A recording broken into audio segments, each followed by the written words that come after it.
on yourself, on your faith, on your dreams, on your mind, on your health, yeah. You gotta work, never tell, keep your head down, find what you love and excel, yeah. What's up guys, I hope you are doing well. I am Veer, welcome to star love family. तो कैसे हो मेरे दोस्तों, मैं आशा करता हूँ शानदार तरीके से आप लोग अपनी लाइफ को एंजॉय कर रहे हो, अपनी सेहत, फैमिली और पढ़ाई का ध्यान काफ़ी अच्छे से रख रहे हो। आज का इंपॉर्टेंट न्यूज़ एनालिसिस जो है बहुत शानदार रहने वाला है। कई सारे अलग अलग न्यूज़पेपर के मैं आर्टिकल यहाँ पर कवर करूँगा और इसी के साथ में उनके एंड में कुछ क्वेश्चन भी आप लोगों से पूछूंगा। तो ये लेक्चर जो है आप लोगों को टकटकी लगाकर देखना है, तभी आप लोग उन क्वेश्चंस के जो है आंसर भी आप लोग दे पाओगे और आप लोगों को अंदर से कंफर्टेबल भी फील लगेगा। तो इस तरीके से हमेशा कोशिश करो कि अच्छे से चीज़ों को एंजॉय करने की और ढंग से जो भी पढ़ा है उसके आंसर अच्छे से दो, ठीक है। बात क्या की जा रही है, यहाँ पर बोला जा रहा है कि सक्सेस जो है वो आप लोगों को हजारों ऐसे घंटे काम करना होगा जो लोगों को दिखेंगे भी नहीं। जैसे अगर आप लोग काम करने बैठेंगे तो आप लोग अपने रूम में जो बैठकर पढ़ाई करते हैं वो किसी को नहीं पता है आप लोग किस तरीके से अपनी लाइफ को एंजॉय कर रहे हैं। बाद में बस लोगों को रिजल्ट दिख जाता है कि हाँ लड़की ना आईएएस बन गए, ठीक है। तो ये कैसे होता है, ये होता है कि आप लोग अपनी जब अकेले में हो तो अपने आप को कितने अच्छे से आप लोग डिसिप्लिन में रहकर काम कर पा रहे हो, तो तभी आप लोग लाइफ में सक्सीड कर पाते हो। वरना जिंदगी में ऐसी चीज चलती रहती है कि ये लगेगा दुनिया में कि हाँ कर रहा है, बहुत कुछ पढ़ रही है, पर रियलिटी में रिजल्ट नहीं आता है। तो इसका मतलब ये कि अकेले वाला जो टाइम है ना आप लोगों का, उसको आप लोग ढंग से यूटिलाइज नहीं कर पा रहे हो। और 99% लोग इसीलिए फेल होते हैं क्योंकि वो वाला टाइम वो ढंग से यूज नहीं कर पाते हैं। क्या आप लोग वो वाला टाइम ढंग से यूज कर पा रहे हैं, तो ये आप लोगों को चेक करना है। तो जब तक आप लोग उसके ऊपर फोकस नहीं करोगे तब तक चीजें जो हैं वो नहीं सुधरेगी। स्टार्टिंग में जो वीडियो लगाई है एक बच्चे के द्वारा सेंड की गई और बोला गया कि सर इसके बारे में क्या कहोगे। तो यार देखो, मुझे लगता है कि फिलहाल अभी बहुत सारी ऐसी वीडियो चल रही हैं जिसमें पापा की परी बोल के लड़कियों का मजाक उड़ाया जाता है, पर यहाँ पर थोड़ी सी चीज़ें ये भी हैं कि कम से कम एफर्ट लगा रहा है बच्चा कि बाहर निकल कर आ रहा है, चलाना सीख रहा है, तो वो एक अप्रिशिएट करने वाली बात है। पर हाँ, थोड़ा सा यहाँ पर एक आ जाएगा कि जब तक ढंग से चलाना नहीं सीखा जाए तब तक लेकर नहीं निकलना चाहिए, क्योंकि अपनी भी जान जा सकती है और किसी और की भी जान जा सकती है। तो यहाँ पर ये आप लोग देख सकते हैं। और कई सारे बच्चे इतनी सारी वीडियो सेंड कर रहे हैं, कई सारे वीडियो जो है नहीं लगा पाता हूँ क्योंकि देखो डेली एक ही वीडियो लग सकती है, ठीक है। तो उसके लिए बुरा मत माना करो, एक बच्चा कह रहा है इतने दिन से सेंड कर रखी है, लगा ही नहीं रहे हो। तो यार देखो, थोड़ा सा टाइम रहता है तो कुछ ऐसी होती है लगाने लायक भी नहीं होती है, ठीक है। तो समझा करो उस चीज़ को थोड़ा सा। नीतीश भारद्वाज के द्वारा शानदार आंसर दिए गए बहुत ही डिटेल में, तो आप लोग देख सकते हैं। तो ये जो आंसर है ये आज के एसएलवी कमांडो बन गए आंसर देकर, आप भी बन सकते हैं अगर आप लोग ढंग से पार्टिसिपेट करोगे तो वीडियो को एंड तक देखना, काफी कुछ शानदार डिस्कस करने वाला हूँ। बहुत सारी इंपॉर्टेंट आर्टिकल जो हैं वो आप लोगों के साथ में आप लोगों के सामने आने वाले हैं, जो कि आप लोगों को अच्छे से एंजॉय करने हैं, ठीक है। सबसे पहले आप लोगों के सामने यहाँ पर अगर बात करूं, एक जो काफी गंभीर मुद्दा बना हुआ है जिसके बारे में आप लोगों से कोई भी बेसिकली बात करता हुआ नजर आएगा, वो है सुप्रीम कोर्ट के द्वारा साफ साफ बोल दिया है कि फ्री बीज जो होती है उसके इशू पर पैनल बनाना है और उसको देखना है कि फ्री बीज को कैसे रोकना है। अब ये फ्री बीज क्या होती है, जैसे कि कई सारी पॉलिटिकल पार्टी के हैं पावर में आने से पहले ही बोलती हैं कि हाँ ये बांट देंगे, वो कर देंगे फ्री में, तो मतलब बहुत सारे ऐसे इश्यूज निकल कर आते हैं। तो इस पर जब पूछा गया पॉलिटिकल पार्टी से, तो पॉलिटिकल पार्टी ये कह रही कि इलेक्शन कमीशन ऑफ इंडिया को साइड में रखो, उसको इसमें नहीं आना है। यानी कि एक तरीके से इलेक्शन कमीशन ऑफ इंडिया को नहीं चाह रहे कि वो इसमें आए और अपने हिसाब से वो चाह रहे हैं कि काम किया जाए, इसका सोल्यूशन निकाला जाए। यानी कि इलेक्शन कमीशन आएगा तो फिर कुछ ना कुछ प्रतिबंध लगेंगे और आप लोगों को पता है कि पॉलिटिकल पार्टी नहीं चाहती उनके ऊपर कोई भी प्रतिबंध लगाए। तो कपिल सिब्बल साहब जो है उनके द्वारा भी यहाँ पर ये बातें बोलेगी कि हाँ इम्पैक्ट पड़ता है, तो इसके ऊपर बैठकर हम लोग आराम से बात करेंगे। पर लेकिन कई सारे लोग जो है फ्री बीज को अलग तरीके से डिफाइन करते हैं। देखिए फ्री बीज कहने के लिए फ्री बीज, पर लेकिन कई सारे लोगों के लिए देखो जिनको वो चीजें मिलती हैं। यानी कि मान लीजिए गवर्नमेंट ने लैपटॉप बांटे, बहुत सारे बच्चों को लैपटॉप मिल गए एजुकेशन लेने के लिए, तो क्या उसको फ्री बीज में काउंट करोगे आप लोग यहाँ पर लेकिन देखना पड़ेगा कि उसका इस्तेमाल कहाँ हो रहा है, ठीक है। पता चला लैपटॉप आप लोगों ने वहाँ प्रोवाइड करा दिए और वहाँ पर आसपास वाले एरिया में ना कोई इंटरनेट आ रहा है, ना प्रॉपर इलेक्ट्रिसिटी आती है, तो ये भी यहाँ पर देखने वाली बात है। तो बहुत सारी ऐसी चीज़ें होती हैं, हालांकि पॉलिटिकल पार्टी जानती हैं कि कैसे इन सब चीज़ों को लूप होल को इस्तेमाल करना है, पर क्या ये सही है। यहाँ पर टैक्स पेयर की मनी जो होती है वो यहाँ पर किस तरीके से कई बार बोलते हैं बर्बाद की जाती है, क्योंकि जिनको जो जो रिसोर्सेज की रिक्वायरमेंट होती है कई बार उन तक वो पहुंच ही नहीं पाते हैं। तो ये भी बहुत बड़ा मुद्दा देखने को मिलता है। आप लोग इसके बारे में क्या सोचते हैं, फ्री बीज जो है वो अलाउ होनी चाहिए या फिर नहीं होनी चाहिए, इसमें किस तरीके से आप लोग इसको देखकर चलते हैं, आप लोग अपनी राय बताइएगा, ठीक है। बाकी आर्टिकल्स फिर आएंगे इसके ऊपर लिखने के लिए, क्योंकि न्यूज़ में रहते ही है, पहले भी डिस्कस किया था, फिर से अच्छे से डिस्कस कर लेंगे बैकग्राउंड इन्फॉर्मेशन के साथ में, ठीक है। चाइना जो है वो प्रेशर बना रहा है ताइवान के ऊपर और ऊपर से बहुत सारी वहां पर एक्सरसाइज वगैरह जो है चाइना ने वो स्टार्ट कर दिए, जिसकी वजह से यहाँ पर काफ़ी सारी आने वाले टाइम में बोला गया 4 दिन तक जो है स्पेस को फ्रीज कर दिया गया चाइना के द्वारा कि वहाँ पर कुछ चीज़ें अलाउ नहीं की जाएंगी। कहाँ से हुआ ये थे यहाँ पर नैन्सी पेलोसी जैसे वहाँ पर पहुंची तैसे यहाँ पर ये नोटंकी होने लगी पूरी वहाँ पर, और इसमें एक तरीके से इंसल्ट भी हो गई। चाइना ने थ्रेट देता यूएसए को कि यहाँ पर आ मत जाना वरना फिर सुधार देंगे, पर लेकिन यूएसए रुका नहीं, यूएसए पहुंच गया। तो कई सारे एंगल से यहाँ पर इसको देखा जा रहा है, ठीक है। तो आप लोग इसके बारे में क्या सोचते हैं, आप लोग अपनी राय बता सकते हैं, ठीक है। बाकी का न्यूज एनालिसिस जो है वो वीडियो के एंड में करूंगा। अभी फिलहाल आर्टिकल्स हम लोग डिटेल में डिस्कस करेंगे। और एक बच्चा बोला सर जून मंथ की जो करंट अफेयर है वो दिख नहीं रही। देखिए मैंने कल भी वीडियो के अंदर बताया था, वो यूट्यूब के द्वारा बोला गया कि इनअप्रोप्रिएट है और वो यूट्यूब के द्वारा प्राइवेट कर रखी है, ठीक है। कल शाम तक मैंने वेट किया था, नहीं कोई मैसेज आया और ना ही पब्लिक की गई। मैं आज शाम तक वेट करता हूँ लगभग 7-8 बजे तक, ठीक है। उसके बाद में अगर वो बेसिकली देखिए होता क्या है, नॉर्मली क्या होता है, अगर यहाँ पर उसके द्वारा वो यूट्यूब की जो वीडियो जो है वो पब्लिक नहीं की गई तो मैं फिर से उसको अपलोड कर दूंगा, ठीक है। टेंशन मतलब आप लोग, मेरे पास वीडियो रखी हुई है, बस मैं सोच रहा हूँ कि ऑलरेडी वीडियो अपलोड रखी है तो पहले उसको इनअप्रोप्रिएट बता दिया, पता चला फिर से अपलोड कर रहा हूँ, फिर से इनअप्रोप्रिएट बता दे उसको वो, ठीक है। क्योंकि पता नहीं ये एक तरीके से फिर ऐसा कुछ नेगेटिव फीडबैक किसी ने दिया होगा उसको। आप लोग तो पॉजिटिव फीडबैक देते नहीं है कई सारे बच्चे, क्योंकि मैं इसलिए बोलता हूँ कि आप लोग वीडियो पर फीडबैक दिया करो। और फीडबैक का मतलब क्या होता है, यूट्यूब के लिए फीडबैक का मतलब है कि लाइक कर दिया, डिसलाइक कर दिया, कमेंट कर दिया, तो ये 3 चीजें आप लोगों को करनी होती है। और शेयर करना भी एक फीडबैक की कैटेगरी में ही आता है। तो इसमें से जो भी ऑप्शन आप लोगों को लगता है आप लोग उसको यूज कर लिया करो, तो उससे वीडियो को यूट्यूब को पता चलता है कि अच्छी है फिर सही है गलत है, ठीक है। तो अगर उस शाम तक वेट करता हूँ, अगर उसको पब्लिक नहीं किया और मेरे पास मेल मैंने कर रखा है यूट्यूब को, अगर रिप्लाई नहीं आया तो फिर उसको मैं अपलोड कर दूंगा फिर से, ठीक है। तो देखेंगे जो भी होगा। अगर ऐसे भी नहीं काम चलेगा तो टेंशन मत लेना, उस वीडियो को जो मैं है टेलीग्राम पर शेयर कर दूंगा। थोड़ा सा टाइम लगेगा, जो भी होगा मैं उसको टेलीग्राम पर आप लोगों को प्रोवाइड करा दूंगा, ठीक है। तो आप लोग टेलीग्राम भी अपना जो है उसको साथ में रखिए ताकि कोई दिक्कत नहीं देखने को मिले। और डेली जो क्वेश्चन आंसर राइटिंग के देता हूँ वो आप लोग जरूर प्रैक्टिस करिए। बहुत सारे बच्चे कर रहे हैं, आप लोग उनसे सीख सकते हैं, बहुत अच्छे से आंसर लिख रहे हैं कई सारे बच्चे, ठीक है। तो एक दूसरे से सीख कर ही आगे बढ़ना है। और इसी के साथ में SLVpedia पर जो नोट्स मिलते हैं उनको आप लोग देखते रहिए। यहाँ पर हिंदी और इंग्लिश में आप लोगों के लिए नोट्स प्रोवाइड कराए जा रहे हैं, ठीक है, जिससे कि आप लोग अच्छे से लेकर चल सकें। कल मैंने जो LSD डिजीज है उसके बारे में नोट्स शेयर यहाँ पर किए थे, तो इनको आप लोग अच्छे से एंजॉय कर सकते हैं, ठीक है। तो ये एक इंग्लिश का सेशन आता है हिंदू न्यूज़पेपर के अंदर। अगर आप लोग इंग्लिश को इंप्रूव करना चाहते हैं तो वो भी यहाँ पर सेशन डेली देख सकते हैं कि बातें कैसे करनी है, किसी से जब मिलने जाते हो तो उसके ऊपर सेशन रहता है, तो वो भी यहाँ पर शेयर करता हूँ मैं कई बार। तो इसको भी आप लोग पढ़ लिया करो अगर आप लोगों को लगता है कि आप लोगों को ये फायदा पहुंचा रहा है, ठीक है। दोस्तों जब भी एजुकेशन के बारे में कोई कोटेशन मेरे सामने आती है तो मैं डायरेक्ट एक कनेक्शन बना पाता हूँ उस कोटेशन के साथ में, जो भीमराव अंबेडकर जी की कोटेशन थी।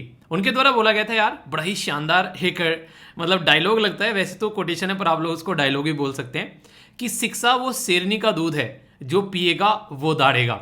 यानी कि जो एजुकेटेड लोग होते हैं ना सोसाइटी के अंदर में, वो हमेशा अपने आप को कहीं ना कहीं किसी न किसी तरीके से एक ऐसी पोजीशन में लेकर आ पाते हैं कि वो अपनी तो जिंदगी संवारते ही संवारते हैं, किसी दूसरे की भी जिंदगी वो संवार पाते हैं।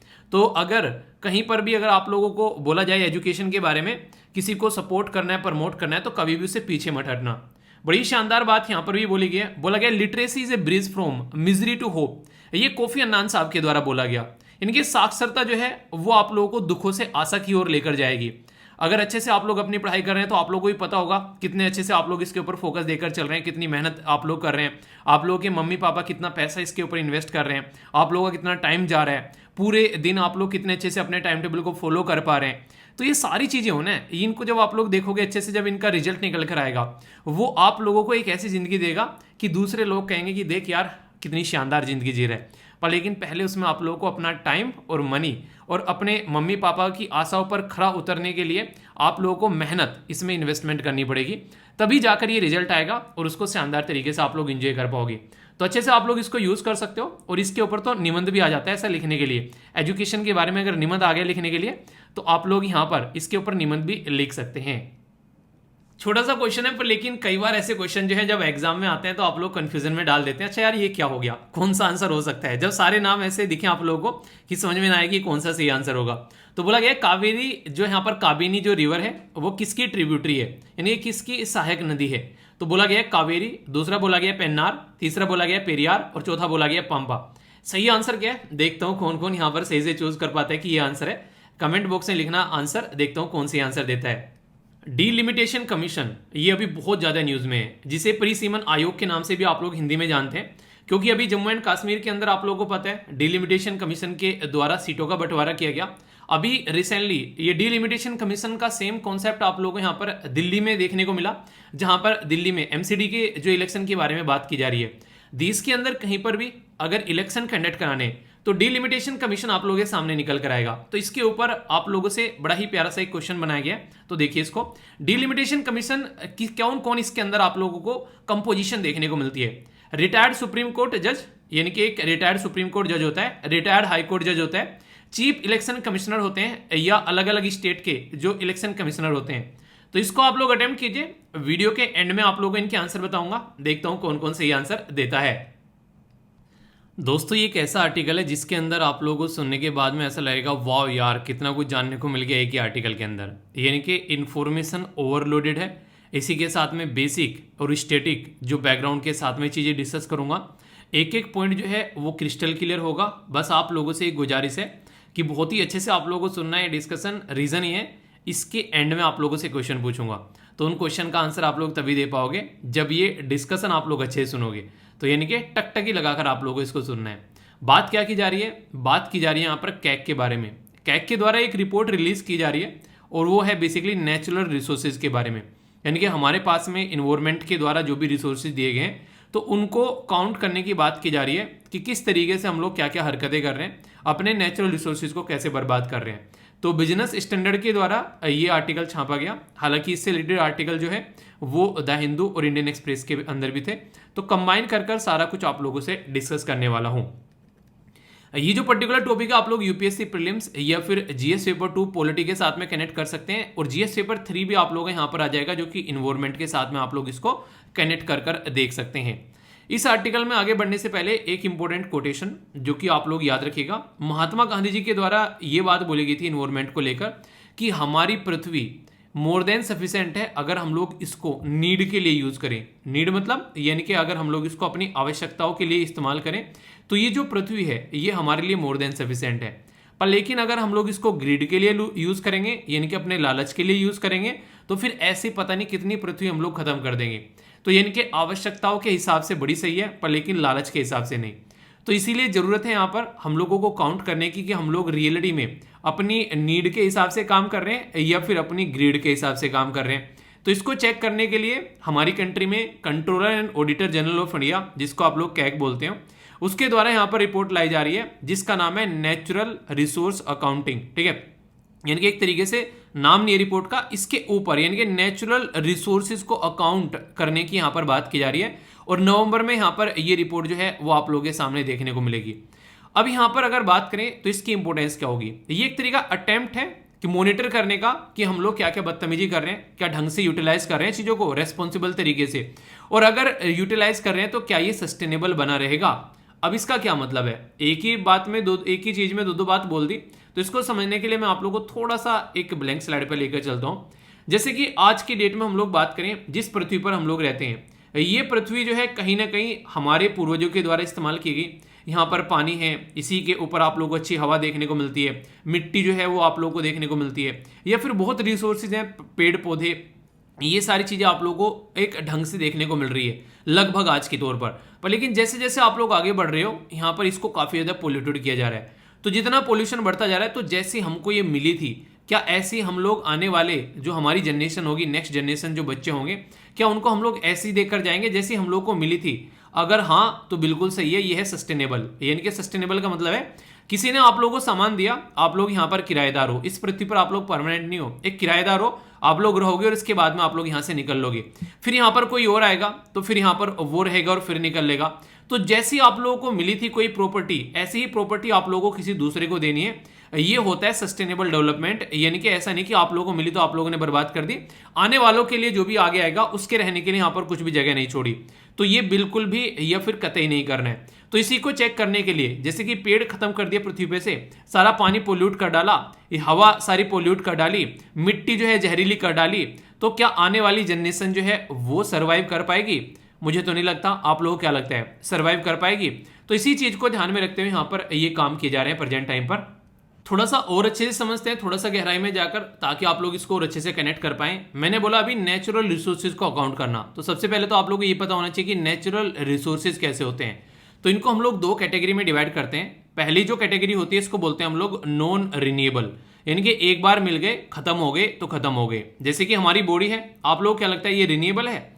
अगर आज की डेट में ये बॉडी है ये डिग्रेड होती है, ये एक तरीके से डिग्रेड होनी स्टार्ट हो जाती है जैसे आप लोग आगे बढ़ोगे एज में, और एक टाइम ऐसा होगा कि इसका टाइम जो है वो खत्म हो जाएगा, एक्सपायर हो जाएगी इसकी एक डेट, और हम लोग इस धरती पर से निकल लेंगे। ऐसे आप लोग मान लीजिए कोई गाड़ी लेकर आते हैं, वो गाड़ी आज खरीद ली, आज जितनी उसकी वैल्यू होगी जब खरीदोगे, जिंदगी में कभी उसकी इतनी वैल्यू नहीं रहने वाली है, तो वहां पर उसकी वैल्यू जो है वो डिग्रेड होना स्टार्ट हो जाएगी। आप लोग जब उसका इंश्योरेंस कराने जाओगे तो आप लोग उसकी वैल्यू पता चल जाती है, अगर पूछोगे इंश्योरेंस एजेंट से कि आज की डेट में इस गाड़ी की वैल्यू क्या है, तो वो हर साल आप लोगों को डिग्रेड होती नजर आती है। तो इसका मतलब ये कि जो एक बार मिल गया वो मिल गया, इसके बाद में फिर वो डिग्रेड होना स्टार्ट हो जाएगा। तो ये आगे आने वाले टाइम में वो खत्म भी होगा। पैटर्न क्या है यहाँ पर, ये नॉन रिन्यूएबल का उदाहरण के तौर पर कोयला, हमेशा आप लोग कोयला नहीं देखने को मिलेगा, एक टाइम ऐसा आएगा कि ये कोयला खत्म हो जाएगा। उस टाइम पर आप लोग क्या करोगे? तो जो रिसोर्स एग्जॉस्ट हो जाते हैं, यानी कि यूज करने के बाद में खत्म हो जाते हैं, उनको नॉन रिन्यूएबल बोलते हैं, यानी कि आप लोग उनको रिन्यू नहीं कर पा रहे हो, जो थे वो खत्म हो गए। हिंदी में अगर शब्द यूज करना हो तो बोलेंगे इसको गैर नवीनीकरण, यानी कि इसको आप लोग न्यू नहीं कर सकते, खत्म हो गया तो हो गया। पर लेकिन रिन्यूएबल क्या रहते हैं, ये अपने आप को एक तरीके से उसी अवस्था में रखते हैं, यानी कि एक तरीके से हमेशा अवेलेबल रहेंगे। आप लोगों ने कितनी भी हवा एक तरीके से अपने अंदर कंज्यूम कर ली, पर लेकिन फिर बाहर भी आप लोगों को निकालनी है तो हमेशा रहेगी। पानी जो है वो हमेशा रहेगा। इनमें दिक्कत क्या हो सकती है, ये पोल्यूट हो सकते हैं पर लेकिन रहेंगे हमेशा। पानी को बर्फ बना सकते हो, बर्फ का पानी बनता है, इसी तरीके से पैटर्न चलता है, तो ये हमेशा रहते हैं। तो यानी कि ऐसे रिसोर्सेज जो आप लोगों को हमेशा देखने को मिलते हैं ये रिन्यूएबल कैटेगरी में होते हैं। कुछ ऐसे ही आप लोगों को रिसाइकल्ड देखने को मिलेगा, जैसे मेटल, जो लोहा आज की डेट में है वो हमेशा रहने वाला है, हो सकता है उसकी फॉर्म चेंज हो जाए पर लेकिन आप लोगों को कंटिन्यूअसली यहाँ पर देखने को मिलता रहेगा। तो resource that can be recycled ऐसा बोल सकते हैं। जैसे उदाहरण के तौर पर आप लोग मेटल ले सकते हैं यहाँ पर, ठीक है। तो ये समझाने के लिए एक उदाहरण लिया गया, इसको अदरवाइज मत लीजिएगा। वैसे जो सही उदाहरण है वो है विंड और वाटर, यानी कि पानी, और इसी के साथ में जल, जो हमेशा इस धरती पर रहने वाला है। क्योंकि हम लोग बात किसके बारे में कर रहे हैं, नेचुरल रिसोर्सेज के बारे में बातें कर रहे हैं। तो ये पॉइंट आप लोग याद रखिएगा। अब जो नेक्स्ट पॉइंट है वो आप लोगों के लिए इंपॉर्टेंट है एग्जाम में क्वेश्चन के पॉइंट ऑफ व्यू से। जैसे कि ग्रीन कलर ले लेते हैं, ग्रीन कलर अच्छा रहेगा, ठीक है। यहाँ पर बात की जा रही है controller and auditor general of India, वो यहाँ पर नवंबर में जब ये रिपोर्ट प्रस्तुत करने वाले हैं तो यहाँ पर नेचुरल रिसोर्स अकाउंटिंग को यहाँ पर ये काउंट करने वाले हैं। अब इंपॉर्टेंट मुद्दा यहाँ पर क्या निकल कर आता है, ये काफी इंपॉर्टेंट है, याद रख सकते हैं, जो कि एग्जाम के पॉइंट ऑफ व्यू से ये है ब्रिटेन लैंड कमीशन, यानी कि एक तरीके से ब्रिटेन लैंड जो कमीशन है ये सेटअप किया गया था यूनाइटेड नेशन के द्वारा, और यहां से निकल कर आया कि यार हम लोग को इन्वायरमेंट और इकोनॉमी को कैसे आप लोगों को बैलेंस बना के लेके चलना है। कई बार क्या होता है, हम लोग इन्वायरमेंट को बर्बाद कर देते हैं इकोनॉमिक एक्टिविटी के लिए। ब्राजील के अंदर अगर आप लोग जाओगे तो यहाँ पर अमेजन के फॉरेस्ट हैं, तो काफी सारे वो जो जंगल हैं वो बर्बाद किए जा रहे हैं यहाँ पर आज की डेट में खेती को करने के लिए। तो तब से यहाँ पर चीजें चल रही हैं यहाँ पर 1987 से 1987, यानी कि बहुत से आप लोग बोल सकते हैं कि हम में से शायद कोई पैदा भी नहीं हुआ होगा उस टाइम तक। तो यहाँ पर उस टाइम से ये चीजें आप लोगों को देखने को मिल रही हैं, यानी कि पहले से इसके ऊपर बातें करना स्टार्ट कर दी गई थी। इन्वायरमेंटल अकाउंटिंग और जो अर्थ समिट है यहाँ पर, ये बेसिकली जो अर्थ समिट जिसको बोलते हैं, ये रियो डी जेनेरियो आप लोगों को देखने को मिलेगा ब्राजील में 1992 में। इसके बाद में यहाँ पर फिर ये चीजें हुई, यानी कि पहले तो 1987 में यहाँ पर बातें की गई, फिर 1992 में यहाँ पर बातें हुई ब्राजील के अंदर में। वैसे काफी इंपॉर्टेंट लोकेशन है जिससे आप लोगों से मैप बेस्ड क्वेश्चन भी बन सकता है। यहाँ पर याद रखिएगा ये ब्राजील के अंदर में है। जब भी आप लोग यहाँ पर अर्थ समिट के बारे में बात करते हैं, जहां से चीजें स्टार्ट हुई कि हाँ पृथ्वी को हम लोग बर्बाद कर रहे हैं और हमारे चक्षु खुले कि हाँ यार कुछ सोचना चाहिए इसके बारे में, तब से लेके हमेशा ये आप लोगों को न्यूज में देखने को मिलता है, ठीक है। इसके बारे में हमेशा क्वेश्चन में बातें होती है, आप लोगों को नजर आती है। नेशनल जो जहां पर रिसोर्सेज को जो अकाउंट करने की बात की जा रही है, पहली बार यूनाइटेड नेशन ने इसके बारे में बात की थी यहाँ पर 1970 में, जब यहाँ पर ह्यूमन इन्वायरमेंट जो कॉन्फ्रेंस हुई थी, उसमें स्टॉकहोम के अंदर यहाँ पर एक कॉन्फ्रेंस हुई थी, इसको स्टॉकहोम कॉन्फ्रेंस के नाम से भी आप लोग जानते हैं। और यहाँ पर बोला गया कि यार हमारा जो इन्वायरमेंट है ना वो डिग्रेड हो रहा है। डिग्रेड हो क्या रहा है, अपना आप थोड़ा ना हो रहा है, ये बोलना चाहिए था कि हम लोग ना इन्वायरमेंट को डिग्रेड कर रहे हैं, ठीक है। तो इसके ऊपर बैठकर डिस्कस करते हैं। तो पहली बार जो बातें की गई यहाँ पर इसके ऊपर बैठकर डिस्कस करने के लिए, वो होती 1970 में, और फिर आगे चलकर 1987 में और चीजें बढ़ी, और 1992 में फिर चीजें और आगे बढ़ी। तो यहां से निकल कर आ रहा है ये NRA, यानी कि नेशनल रिसोर्स अकाउंटिंग। अब हम लोग इस पर फोकस देना स्टार्ट कर रहे हैं। तो यानी कि कहने का मतलब ये कि जरूरी है जिस तरीके के रिसोर्सेज हैं उनको प्रोटेक्ट रखने के लिए, तो इसीलिए हम लोग इनके ऊपर फोकस देकर चल रहे हैं। आप लोग बोलने लगोगे सर फायदा क्या है इसका? फायदा इसका ये है कि कल को चलकर हम लोग को पता रहेगा कि हमारे पास में कितने रिसोर्सेज हैं, कैसे हम लोग इनको यूज कर रहे हैं। अगर इसी स्पीड से चलते रहे तो कब तक इसको खत्म कर देंगे। अगर हम लोग को इसको आगे लेकर चलना है तो इसके लिए हम लोग को क्या क्या करना है, तो इनके सॉल्यूशन हम लोग निकाल पाएंगे जो प्रॉब्लम हमारे सामने है। जब तक प्रॉब्लम ही नहीं होगी पता हमें, तो सॉल्यूशन कैसे निकाल पाएंगे। ये बिल्कुल ऐसे ही, जब तक आप लोग कोई गलती कर रहे हैं, आप लोग उसको एक्सेप्ट नहीं कर रहे हैं, तब तक आप लोग उसका सॉल्यूशन नहीं निकाल पाएंगे। जैसे ही उसको एक्सेप्ट कर लेंगे कि हाँ भाई ये गलती थी मेरी, तो आप लोग उसका फिर सॉल्यूशन भी ढूंढना स्टार्ट कर देंगे। तो सबसे पहले तो मानना होता है, उसके बाद में चीजें फिर आगे बढ़ती हैं। कुछ बैकग्राउंड इन्फॉर्मेशन इसके साथ में और अच्छे से आप लोग कनेक्ट कर पाएंगे ये वाली स्लाइड देखने के बाद में। यहाँ पर बात ये की जा रही है कि अभी हम लोगों ने बोला कि यहाँ पर जो controller and auditor general of India जो कैग है, वो यहाँ पर नेशनल रिसोर्स अकाउंटिंग को एक एनालिसिस करेगा। पर लेकिन इसके बारे में बातें होना स्टार्ट हो गई थी 1990 में। पहली बार यहाँ पर एक फर्स्ट इनिशिएटिव आप लोगों को देखने को मिलेगा नेचुरल रिसोर्स अकाउंटिंग NRA के बारे में। यहाँ पर ये बेसिकली यहाँ पर एक टेक्निकल वर्किंग ग्रुप था, वो यहाँ पर बनाया गया। ये जो टेक्निकल वर्किंग ग्रुप था, इसके द्वारा पायलट प्रोजेक्ट चलाया गया गोवा के अंदर में 1999-2000 में, और फिर एक्सपर्ट ग्रुप जो था वो कॉन्स्टिट्यूट किया गया 2011 में, और फिर green national accounting in India इसके ऊपर काम चला और इसने अपनी रिपोर्ट सबमिट की 2013 में। तो यानी कि 2013 से चीज़ें जो हैं वो हम लोगों ने अंडरस्टैंड करना स्टार्ट किया है कि हाँ कैसे कैसे यहाँ पर चीज़ें हैं। और यहाँ पर हम लोगों ने आज के डेट में जो भी हमारे पास में आप लोग देखते हैं, रोड बनाते हैं, पोर्ट बनाते हैं, जो भी हम लोग काम बिल्डिंग वगैरह करते हैं, सारी चीज़ें करते हैं, तो उसको हम लोग काउंट करके चलेंगे। ह्यूमन कैपिटल को हम लोग काउंट कर रहे हैं, नेचुरल कैपिटल को हम लोग काउंट कर रहे हैं। तो एक तरीके से ये सारी चीज़ें इसके अंदर आप लोगों को देखने को मिल जाती हैं जब हम लोग ये पूरा एक खाका तैयार करते हैं इसके बारे में। यहाँ पर और प्रोग्रेस हुआ, बात की जा रही है एनवी स्टेट्स के बारे में, यानी कि इन्वायरमेंट स्टैटिस्टिक्स, यानी कि आप लोगों को 2018 में इससे रिलेटेड डेटा भी मिलना स्टार्ट हो गया कि फिजिकल टर्म जो मिनरल्स है, वाटर्स है, लैंड है, फॉरेस्ट है, उसके बारे में। इसी के साथ में फिर आगे बात करें तो ministry of statistics and programme implementation के द्वारा कई सारे इनिशिएटिव यहाँ पर देखने को मिले, जिसमें national capital accounting and valuation of the ecosystem service. तो इसको देखा गया, जिसका मतलब ये था समझने का, एक तरीके से जो थ्योरी चली आ रही है कि नेचुरल रिसोर्सेज को अकाउंट करना है तो कैसे उसको और आगे लेवल पर लेकर चलना है। यानी कि कंट्री में काम स्टार्ट हो गया था पहले से कि हाँ भाई साहब ऐसी बर्बादी कर चुके हैं हम लोग, थोड़ा सा सोल्यूशन निकालना इसका स्टार्ट कर देते हैं जैसे जैसे आगे बढ़ते हैं। ये काफी इंटरेस्टिंग पॉइंट आप लोगों के लिए हो सकता है और इससे क्वेश्चन होगा कि अक्सर अगर नहीं पढ़ा होगा तो इसका आंसर भी नहीं दे पाएगा कोई। बात की जा रही है government accounting standard advisory board के बारे में। आप लोगों से पूछ ले कोई ऐसा कोई बोर्ड है क्या, आप लोग जरा सी देर में एग्जाम में बैठकर सर खुजाने लगोगे। और जब पता चलेगा यहाँ पर पूछ ले अगर किस संविधान के आर्टिकल से निकालकर इसको लाया गया है, तो फिर तो ये समझो कि बस भाई साहब ये क्वेश्चन हम लोगों ने पढ़ा नहीं, पढ़ा है, आप लोगों को पढ़ाया गया है। तो आप लोग अगर सुनोगे ढंग से तो एग्जाम में याद रख पाओगे। 2002 में controller and auditor general of India यानी कि कैग जो है कॉन्स्टिट्यूट करते हैं गवर्नमेंट ऑफ इंडिया, जो बेसिकली यहाँ पर government accounting standard advisory board, जिसको गासप बोलते हैं, यानी कि GASAB, ठीक है। तो ये एक तरीके से निकाल कर लाया गया आर्टिकल 150 जो कि हमारी कंट्री में संविधान के अंदर में है, तो इससे यहाँ पर इसको निकाल कर लेकर आया गया। डिसीजन यहाँ पर क्या हुआ सेटअप करने के लिए GASAB का, ताकि यहाँ पर न्यू प्रायोरिटी को सेट किया जा सके, पब्लिक जो फाइनेंस मैनेजमेंट है उसको ध्यान में रखकर, और जो भी इंटरनेशनल टर्म है, देखिए जो भी काम हम लोग अपने देश में करते हैं ना, उसको थोड़ा सा इस तरीके से करना होता है ताकि जो इंटरनेशनल लेवल पर जो भी एग्रीमेंट्स वगैरह साइन किए गए हैं, जो भी चीज़ें हैं, उसको कोई नुकसान ना हो, वो भी ध्यान में रखकर चलना होता है। तो इसी के चलते हम लोगों ने अच्छी गवर्नेंस होनी चाहिए, किस तरीके से अपने रिसोर्सेज को यूज़ करना है एफिशिएंटली, ट्रांसपेरेंसी कैसे यहाँ पर रखनी है, वो सारी बातें रहेगी। पर लेकिन ये सारी बातें क्या है, इसके नाम में ही लगा हुआ है एडवाइजरी, यानी कि ये एक तरीके से एडवाइस देकर गवर्नमेंट को निकल जाएगा।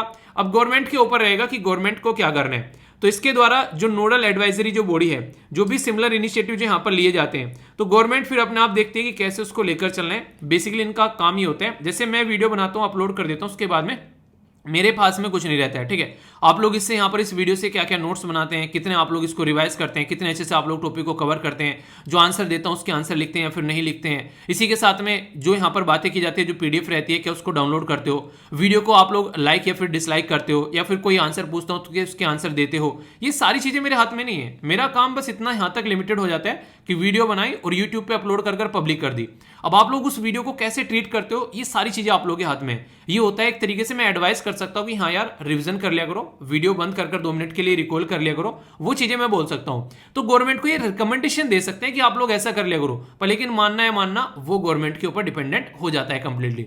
जरूरत क्यों पड़ी, जब पहली बार यहाँ पर 1970 में इसको लाया गया था, यूएन के अंदर में इसको डिस्कस किया गया था यहाँ पर conference on human and environment के अंदर में। अच्छा ये भी क्वेश्चन अगर पूछ ले आप लोगों से कोई कि नेचुरल रिसोर्स अकाउंटिंग जो है पहली बार कहां पर डिस्कस की गई थी, और कब डिस्कस की गई थी? तो यूएन की जो कॉन्फ्रेंस ऑन ह्यूमन इन्वायरमेंट थी उसमें डिस्कस किया गया था 1970 में। क्यों डिस्कस किया गया? क्योंकि इनको ये लग रहा था कि यार इकोनॉमी और इन्वायरमेंट के अंदर में एक बैलेंस जो होना चाहिए तो वो जरूरी है यहाँ पर, यानी कि अपनी अर्थव्यवस्था को भी आप लोगों को लेकर चलना है, साथ ही साथ में इन्वायरमेंट जो है उसको भी आप लोगों को ध्यान में रखना है कि उनको बर्बाद नहीं करना है। तो जो भी खर्चा करना है वो आप लोगों को ध्यान रखना पड़ेगा, कैसे उसको बैलेंस करके चलना है, इन्वायरमेंट से क्या क्या निकाल रहे हो, कितना ले सकते हो। इसके लिए क्या चलेगा, ये फायदा पहुंचाएगा प्लानिंग में, पॉलिसी प्लानिंग जो बनाने वाले हैं पॉलिसी, तो उनको पता रहेगा कि हाँ यार इससे ज्यादा तुमको हरकतें नहीं करनी है वरना फिर दिक्कतें हो जानी है। तो ये भी यहाँ पर आप लोग पॉइंट इंपॉर्टेंट याद रख सकते हैं। सस्टेनेबल डेवलपमेंट गोल, यहाँ पर जो टोटल मिलाकर 17 सस्टेनेबल डेवलपमेंट गोल है उनको भी ध्यान में रखकर हम लोग आगे बढ़ पाएंगे, जो कि यहाँ पर 17 में से 4 ऐसे हैं जो कि डायरेक्टली नेचुरल रिसोर्सेज के बारे में बात करते हैं, जैसे कि लाइफ बिलो वाटर हो गया, ठीक है, लाइफ ऑन लैंड हो गया, क्लाइमेट चेंज हो गया। तो ये कुछ ऐसे गोल हैं जो कि डायरेक्टली आप लोगों को यहाँ पर देखने को मिलेंगे। तो यहाँ पर अगर बात करें तो इंडिया भी सिग्नेटरी है इसका सस्टेनेबल डेवलपमेंट गोल का, तो इसलिए हमारे लिए जरूरी है कि नेशनल रिसोर्स अकाउंटिंग के ऊपर हम लोग फोकस देकर चलें, इसलिए हम लोग फोकस भी यहाँ पर दे रहे हैं। तो यहाँ से ये इंपॉर्टेंट पॉइंट बन जाता है आप लोगों के लिए। इसी के साथ में यहाँ पर कैसे क्लाइमेट चेंज को रोकना है, क्योंकि क्लाइमेट चेंज एक ऐसा इशू हो चुका है कि आज की डेट में दुनिया के किसी भी कोने में आप लोग रहते हैं, आप लोग क्लाइमेट की जो मार है उससे आप लोग दूरी नहीं बना सकते। तो इसलिए बार बार इसके बारे में बातें की जाती है कि इसको कैसे हम लोग को लेकर चलें, यानी कि बेसिक मुद्दा यहाँ पर बार बार ये रहता है कि इसके लिए आप लोग बैलेंस कैसे बना पाएंगे।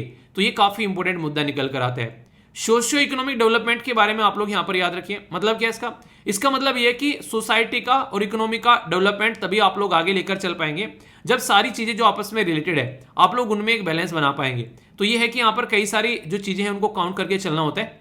जब आप लोग एग्जाम क्लियर करते हैं तो आप लोग हर एक लेवल पर तैयारी कर रहे होते हैं, प्रीलिम्स, मेंस, इंटरव्यू, अपनी हेल्थ के बारे में, अपने टाइम को कैसे यूटिलाइज करना है, एक्सरसाइज भी करनी है, टाइम पे सोना और टाइम पे उठना है, अपने घर वालों से भी बात करनी है, आंसर राइटिंग प्रैक्टिस भी करनी है, एमसीक्यू की प्रैक्टिस भी करनी है।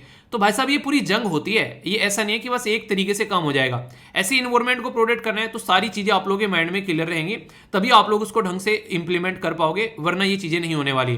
तो ये बातें यहाँ पर समझाने की कोशिश की जा रही है। तो ये इंपॉर्टेंट पॉइंट है कि नीड क्या है नेचुरल रिसोर्सेज की, तभी आप लोग यहाँ पर इसके क्वेश्चन का भी आंसर दे पाओगे अगर आंसर राइटिंग में आप लोगों से पूछा जाता है तो। और लेकिन जो सी चीजें सॉरी जैसी चीजें अक्सर दिखती है वैसी होती नहीं है। कई सारी अगर कोई काम करने आप लोग जाते हैं उसके सामने चैलेंजेस भी आप लोगों को देखने को मिलेंगे।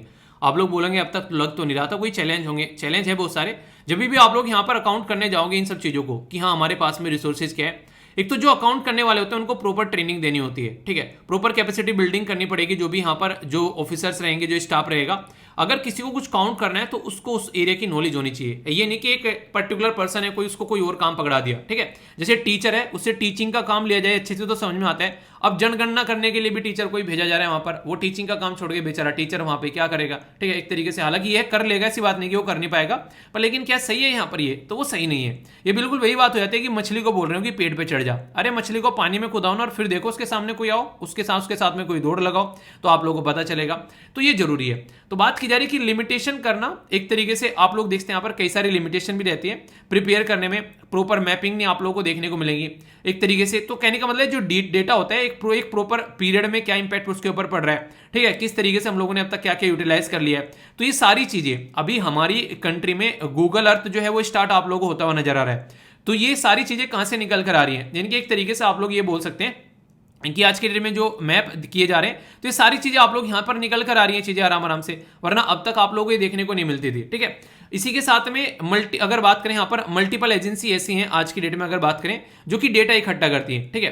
तो मैप अगर किसी को तैयार करना है तो एक ही एजेंसी होनी चाहिए, रिसोर्सेज किसी को इकट्ठा करना है तो एक एजेंसी होनी चाहिए, तो उसी के हाथ में काम रहेगा तो अच्छा रहेगा। ये बिल्कुल ऐसे है जैसे एक घर में कई सारे चौधरी हो जाएं, सब अपनी अपनी चला रहे हैं, कोई नहीं सुन रहा है। इसलिए कहते हैं कि घर में बागडोर जो होनी चाहिए एक इंसान के हाथ में होनी चाहिए एटलीस्ट, जिसकी सब सुने। अगर सारे चौधरी बन जाएंगे तो उस घर का जो है बेड़ा गर्क होना जरूरी है, जरूरी नहीं है, मतलब लाजमी है, ठीक है। जरूर मैं तो कभी कभी ऐसे शब्द निकल जाते हैं ना, जरूरी तो मतलब होगा ही होगा, मतलब वो एक तरीके से, पर लेकिन हो जाता है जब इंसान जो है एक पैटर्न में नहीं चलता है, ठीक है। तो ये बातें आप लोग समझ सकते हैं। तो आवश्यकता क्या थी वो देख लिया, अब इसके चैलेंजेस क्या हैं वो भी आप लोगों के सामने हैं। ये जो काम कर रहे हैं हमारे देश में, ये कर रहे हैं controller auditor general of India. सबसे पहले तो संविधान के जब अंदर आप लोग जाओगे तो कैग के बारे में कहां पर मेंशन है, तो आर्टिकल 148 आप लोगों से हमेशा पूछा जाता है। अगर बात करें इंडियन ऑडिट और अकाउंट जो डिपार्टमेंट है उसको हेड करते हैं यहाँ पर ये एक पर्टिकुलर सिस्टम के अंदर में, और इसी के साथ में इनको पब्लिक पर्स यानी कि हमारी जो मनी होती है ना उसका रखवाला भी इनको बोला जाता है। क्यों? क्योंकि यहाँ पर ये एक ऐसे इंसान है जो कि यहाँ पर जो खासकर, हालांकि इनकी कमजोरी आप लोग बोल सकते हो, जब तक पैसा खर्च नहीं हुआ तब तक इनका कोई रोल नहीं है। जैसे ही पैसा खर्च हो गया ये चेक करने आ जाएंगे कि पैसा जो है वो कहां पर खर्च किया गया और कैसे खर्च किया गया। तो आप लोगों को इसीलिए यहां पर कई बार अगर कैग के बारे में कुछ नेगेटिव पॉइंट लिखने के लिए आ जाए तो वहां पर आप लोग लिख सकते हो कि कैग में क्या क्या सुधार होना चाहिए। यूके का जो कैग है, यूनाइटेड किंगडम का, उसको ये पावर दे रखी है कि पैसा जो खर्च होना है उसमें भी वो इंटरफेयर कर सकता है कि भाई साहब गलत जगह पैसा खर्च करने जा रहे हो। पर लेकिन हमारा कैग क्या है कि फिर पछताए क्या करे जब चिड़िया चुग गई खेत, यानी कि जब चिड़िया खेत चुग कर चली गई हमारा कैग तब आता है। पर लेकिन यूएसए का जो कैग है, सॉरी जो यूके का जो कैग है वो पहले ही उसमें इंटरफेयर कर सकता है। आई थिंक यूएसए का भी है, उनका कंफर्म नहीं मुझे, पर हमारी कंट्री का कैग जो बाद में आता है, जिसकी वजह से बात करते हैं कि ये प्रिवेंशन का काम नहीं करता है, ये बस क्योर का काम करता है। यानी कि हमारा कैग जो है वो मेडिसिन है, जबकि यहां पर काम करना चाहिए था इसको वैक्सीनेशन का, यानी कि बीमारी होने से पहले ही उसको रोक देना। पर यहां पर सेंट्रल स्टेट दोनों के लिए यहां पर काम करते हैं। इसी के साथ में कॉन्स्टिट्यूशन जो इंडिया, जो हमारी कंट्री में अगर बात करिए, अपनी ड्यूटी जो है कॉन्स्टिट्यूशन के हिसाब से और पार्लियामेंट के हिसाब से जो भी चीजें होती हैं उसको लेकर यहां पर ये आगे बढ़ते हैं। आज की डेट में कैग कौन है आप लोगों को ये बताना है, पता है कौन है कैग आज के डेट में? तो यहां पर ये है कैग, इनका नाम है जीसी मुर्मू, ठीक है, तो इनका नाम याद रखिएगा। और 14th नंबर के कैग आप लोगों को ये नजर आएंगे। कई सारे आर्टिकल यहाँ पर जो कि आप लोगों के लिए डाल दिए गए, ये आप लोग देखते हैं, हालांकि ये काफी स्टैटिक पोर्शन हो जाता है। फिर आर्टिकल 148 है यहाँ पर इनके बारे में, आर्टिकल 149, आर्टिकल 150, आर्टिकल 151, आर्टिकल 279। तो ये जो आर्टिकल यहाँ पर दे रखे हैं, ये सारी चीजें मैंने आप लोगों से पॉलिटी में काफी डिटेल में डिस्कस कर रखी है। तो पॉलिटी का आज का चैप्टर आप लोग जाकर रिवाइज कर सकते हैं, कैग वाला लिख देना, उसमें बेसिकली यूट्यूब पर जाकर controller auditor general of India या फिर कैग बाय वीर, तो सारी चीजें आप लोगों के सामने वहां पर खुलकर आ जाएंगी। वैसे कुछ कुछ चीजें यहां पर भी लगा दी है कि कैसे इसका अपॉइंटमेंट होता है, क्या क्या टर्म कंडीशन होती है। तो 65 साल या फिर 6 साल जो भी पहले रहे, प्रेसिडेंट ऑफ इंडिया के हिसाब से यहां पर अपॉइंटमेंट किया जाता है, ठीक है। रिजाइन कर सकते हैं अपना जो लेटर है प्रेसिडेंट को सौंप कर यहाँ, या फिर इनको हटाया जा सकता है in the same manner of जैसे सुप्रीम कोर्ट के जज को हटाया जाता है। यानी कि नॉर्मली हम लोग एक वर्ड यूज कर लेते हैं ना कि हाँ इंपीचमेंट कर दिया, पर लेकिन इंपीचमेंट नहीं, यहाँ पर जैसे सुप्रीम कोर्ट के जज को हटाते हैं वैसे यहाँ पर इनको हटा दिया जाता है, ठीक है। इसी के साथ में यहाँ पर अगर बात करें तो ये जो है पूरा प्रोसीजर जो है रिमूवल का, तो बेसिस ऑन द रिजोल्यूशन जो हाउस में आता है यहाँ पर निकलकर, तो स्पेशल मेजोरिटी, ठीक है। तो यहाँ पर मिसबिहेव या फिर इनकैपेसिटी रहे, यानी कि लगे कि इंसान जो है सही से बिहेव नहीं कर रहा है, या फिर इनकैपेसिटी में है, यानी कि सही से कैपेसिटी नहीं है इसकी, तभी यहाँ पर इस इंसान को जो है हटाया जाएगा। तो ये पूरा का पूरा बेसिक जो है यहाँ पर जो मैंने आप लोगों को बताया, ये यहाँ से डायरेक्ट क्वेश्चन भी आप लोगों के कई बार एग्जाम में बनते हैं। ड्यूटीज क्या रहती है? ड्यूटी सारी शानदार है यहाँ पर कैग की। आप लोगों का जो जो पैसा है सारा जहां भी खर्च होता है, चाहे वो यूटी के अंदर में हो, चाहे वो कंटिजेंसी फंड या फिर जो पब्लिक अकाउंट फंड या फिर कंसोलिडेटेड फंड हो, यहाँ पर ईच स्टेट आप लोगों को देखने को मिलेगा। सेंट्रल गवर्नमेंट या फिर स्टेट गवर्नमेंट के अंदर में जो भी यहाँ पर ट्रेडिंग वगैरह सारी चीजें यहाँ पर चल रही हैं, उसका पैसा यहाँ पर देखने को मिलेगा। स्टेट की या सेंटर की जो बॉडीज हैं, ठीक है, यहाँ पर भी आप लोग जो भी खर्चा कर रहे हैं यहाँ पर एक तरीके से उसमें देखने को मिलेगा। ये यहाँ पर जो भी चीजें आती हैं बेसिकली इसका पर्पज ये रहता है कि देखे तो सही कि चल क्या रहा है, ठीक है। तो ये आप लोग समझ सकते हैं। तो यहां पर आप लोग बोल सकते हैं कि ये फाइनल ऑथोरिटी है हमारी कंट्री में ये सारी चीजें चेक करने के लिए, तो ये काफी एक इंपॉर्टेंट है। यहां से रिपोर्ट के बारे में आप लोग यहां पर याद रखते हैं, ये अपनी रिपोर्ट सबमिट करते हैं एक तरीके से जो भी इनका एनालिसिस किया जाता है। तो ऑडिट जो रिपोर्ट रहती है related to account centre state के, प्रेसिडेंट ऑफ इंडिया के पास में जाती है, और अगर स्टेट की हो तो गवर्नर के पास में जाती है। प्रेसिडेंट ऑफ इंडिया उसको पार्लियामेंट में रखते हैं जनता के सामने, और गवर्नर जो है उसको स्टेट के सामने रखते हैं। तो फिर इसी के चलते चीजें समझ में आती हैं। 3 रिपोर्ट नॉर्मली आप लोगों को देखने को मिलती है, audit report on appropriation accounts, इसी के साथ में ऑडिट रिपोर्ट ऑन फाइनेंस, और audit report on public undertaking. तो ये 3 रिपोर्ट यहां पर इनकी निकल कर आती हैं। ये इंपॉर्टेंट रिपोर्ट्स हैं, इन रिपोर्ट से भी पास्ट में क्वेश्चन पूछे जा चुके हैं, ठीक है।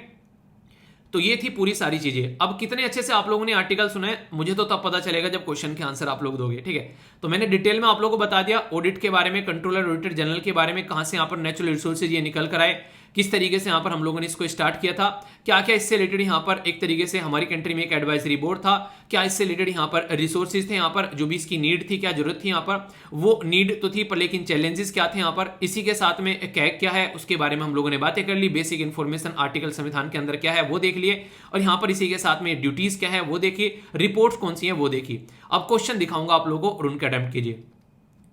बात की जा रही है यहाँ पर, ये तो आसान सा सिंपल सा स्ट्रेट फॉरवर्ड क्वेश्चन है कि कैग जो है वो मोस्ट इंपोर्टेंट ऑफिसर हैं, ठीक है। तो कौन है फिलहाल आज की डेट में, ठीक है। आज के में तो पहले तो ये बताना है, और ये किसके द्वारा बोला गया था। Who said the CAG shall be the most important office under the constitution of India. तो ये काफी एक इंपॉर्टेंट पॉइंट आप लोगों से पूछा जाता है कई बार, तो इसके बारे में आप लोगों को पता होना चाहिए, और ये मैंने पॉलिटी वाले लेक्चर में डिटेल में डिस्कस किया था। अगर देखोगे तो आप लोगों को पता चल जाएगा, यहां पर लिखा हुआ है डॉक्टर भीमराव अंबेडकर जी के द्वारा बोला गया कि इंपोर्टेंट ऑफिस, इंपोर्टेंट एक तरीके से आप लोगों को देखने को मिलेगा officer under the constitution of India. तो ये एग्जैक्टली आप लोगों से डिस्कस किया हुआ है, ठीक है। तो ये बेसिक आंसर हो गया, बेसिक यहां पर आंसर क्या हो गया, आंसर हो गया इसका सी। एक बड़ा ही इंटरेस्टिंग सा क्वेश्चन है और बड़ा ही डिटेल में भी है, यहां पर ये पूरा एक टॉपिक लगभग आप लोगों का एक ओवरव्यू यहां पर करा देगा, ऐसे आप लोग यहां पर बोल सकते हैं। बोला गया कि currently controller and auditor general of India वो यहां पर कौन सी फॉलोइंग रेस्पॉन्सिबिलिटी जो है वो लेकर चलता है, ये आप लोगों को बताना है। ए में बोला गया audit and the receipt expenditure of the central each state. B में बोला गया audit and account of any other authority as requested by the governor. तीसरा बोला गया कि compliance and the maintenance of the central government accounts. तीसरा बोला गया टू एक तरीके से असर्टेन, ठीक है, तो एंड एक तरीके से सर्टिफाई द नेट जो इनकम है, तो एनी टैक्स और ड्यूटी। तीसरा बोला गया कंट्रोल, एक तरीके से कंट्रोल करना of treasury on behalf of the parliament during the financial emergency. तो यहां पर सही आंसर यहां पर क्या है, जैसे मैंने बताया था कि अगर आप लोग जो स्टेटमेंट मैंने बता रखी है तो आप लोग उसके बेस पर इसका आंसर यहां पर दे सकते हैं। क्या लास्ट वाली स्टेटमेंट आप लोगों को सही लग रही है कि कंट्रोल करेगा ये फाइनेंस वगैरह? तो अगर ये वाली आप लोगों को नहीं लग रही है तो इसका मतलब दो तो आप लोगों की स्टेटमेंट दोनों एक ही कटी है ठीक है। नेक्स्ट यहां पर क्या ये अकाउंट वगैरह को मेंटेन करने का काम करता है क्या? यहाँ पर ये अकाउंट मेंटेन करेगा तो ये खर्चा भी नहीं करने देगा, ये तो जब खर्च कर दिया तुमने तब देखने आता है। तो इसको जैसे आप लोग देखोगे, ये अगर आप लोगों को पता है ये गलत हो गया तो फिर तो आप लोग आंसर यहाँ पर निकाल कर ले जाओगे, ठीक है।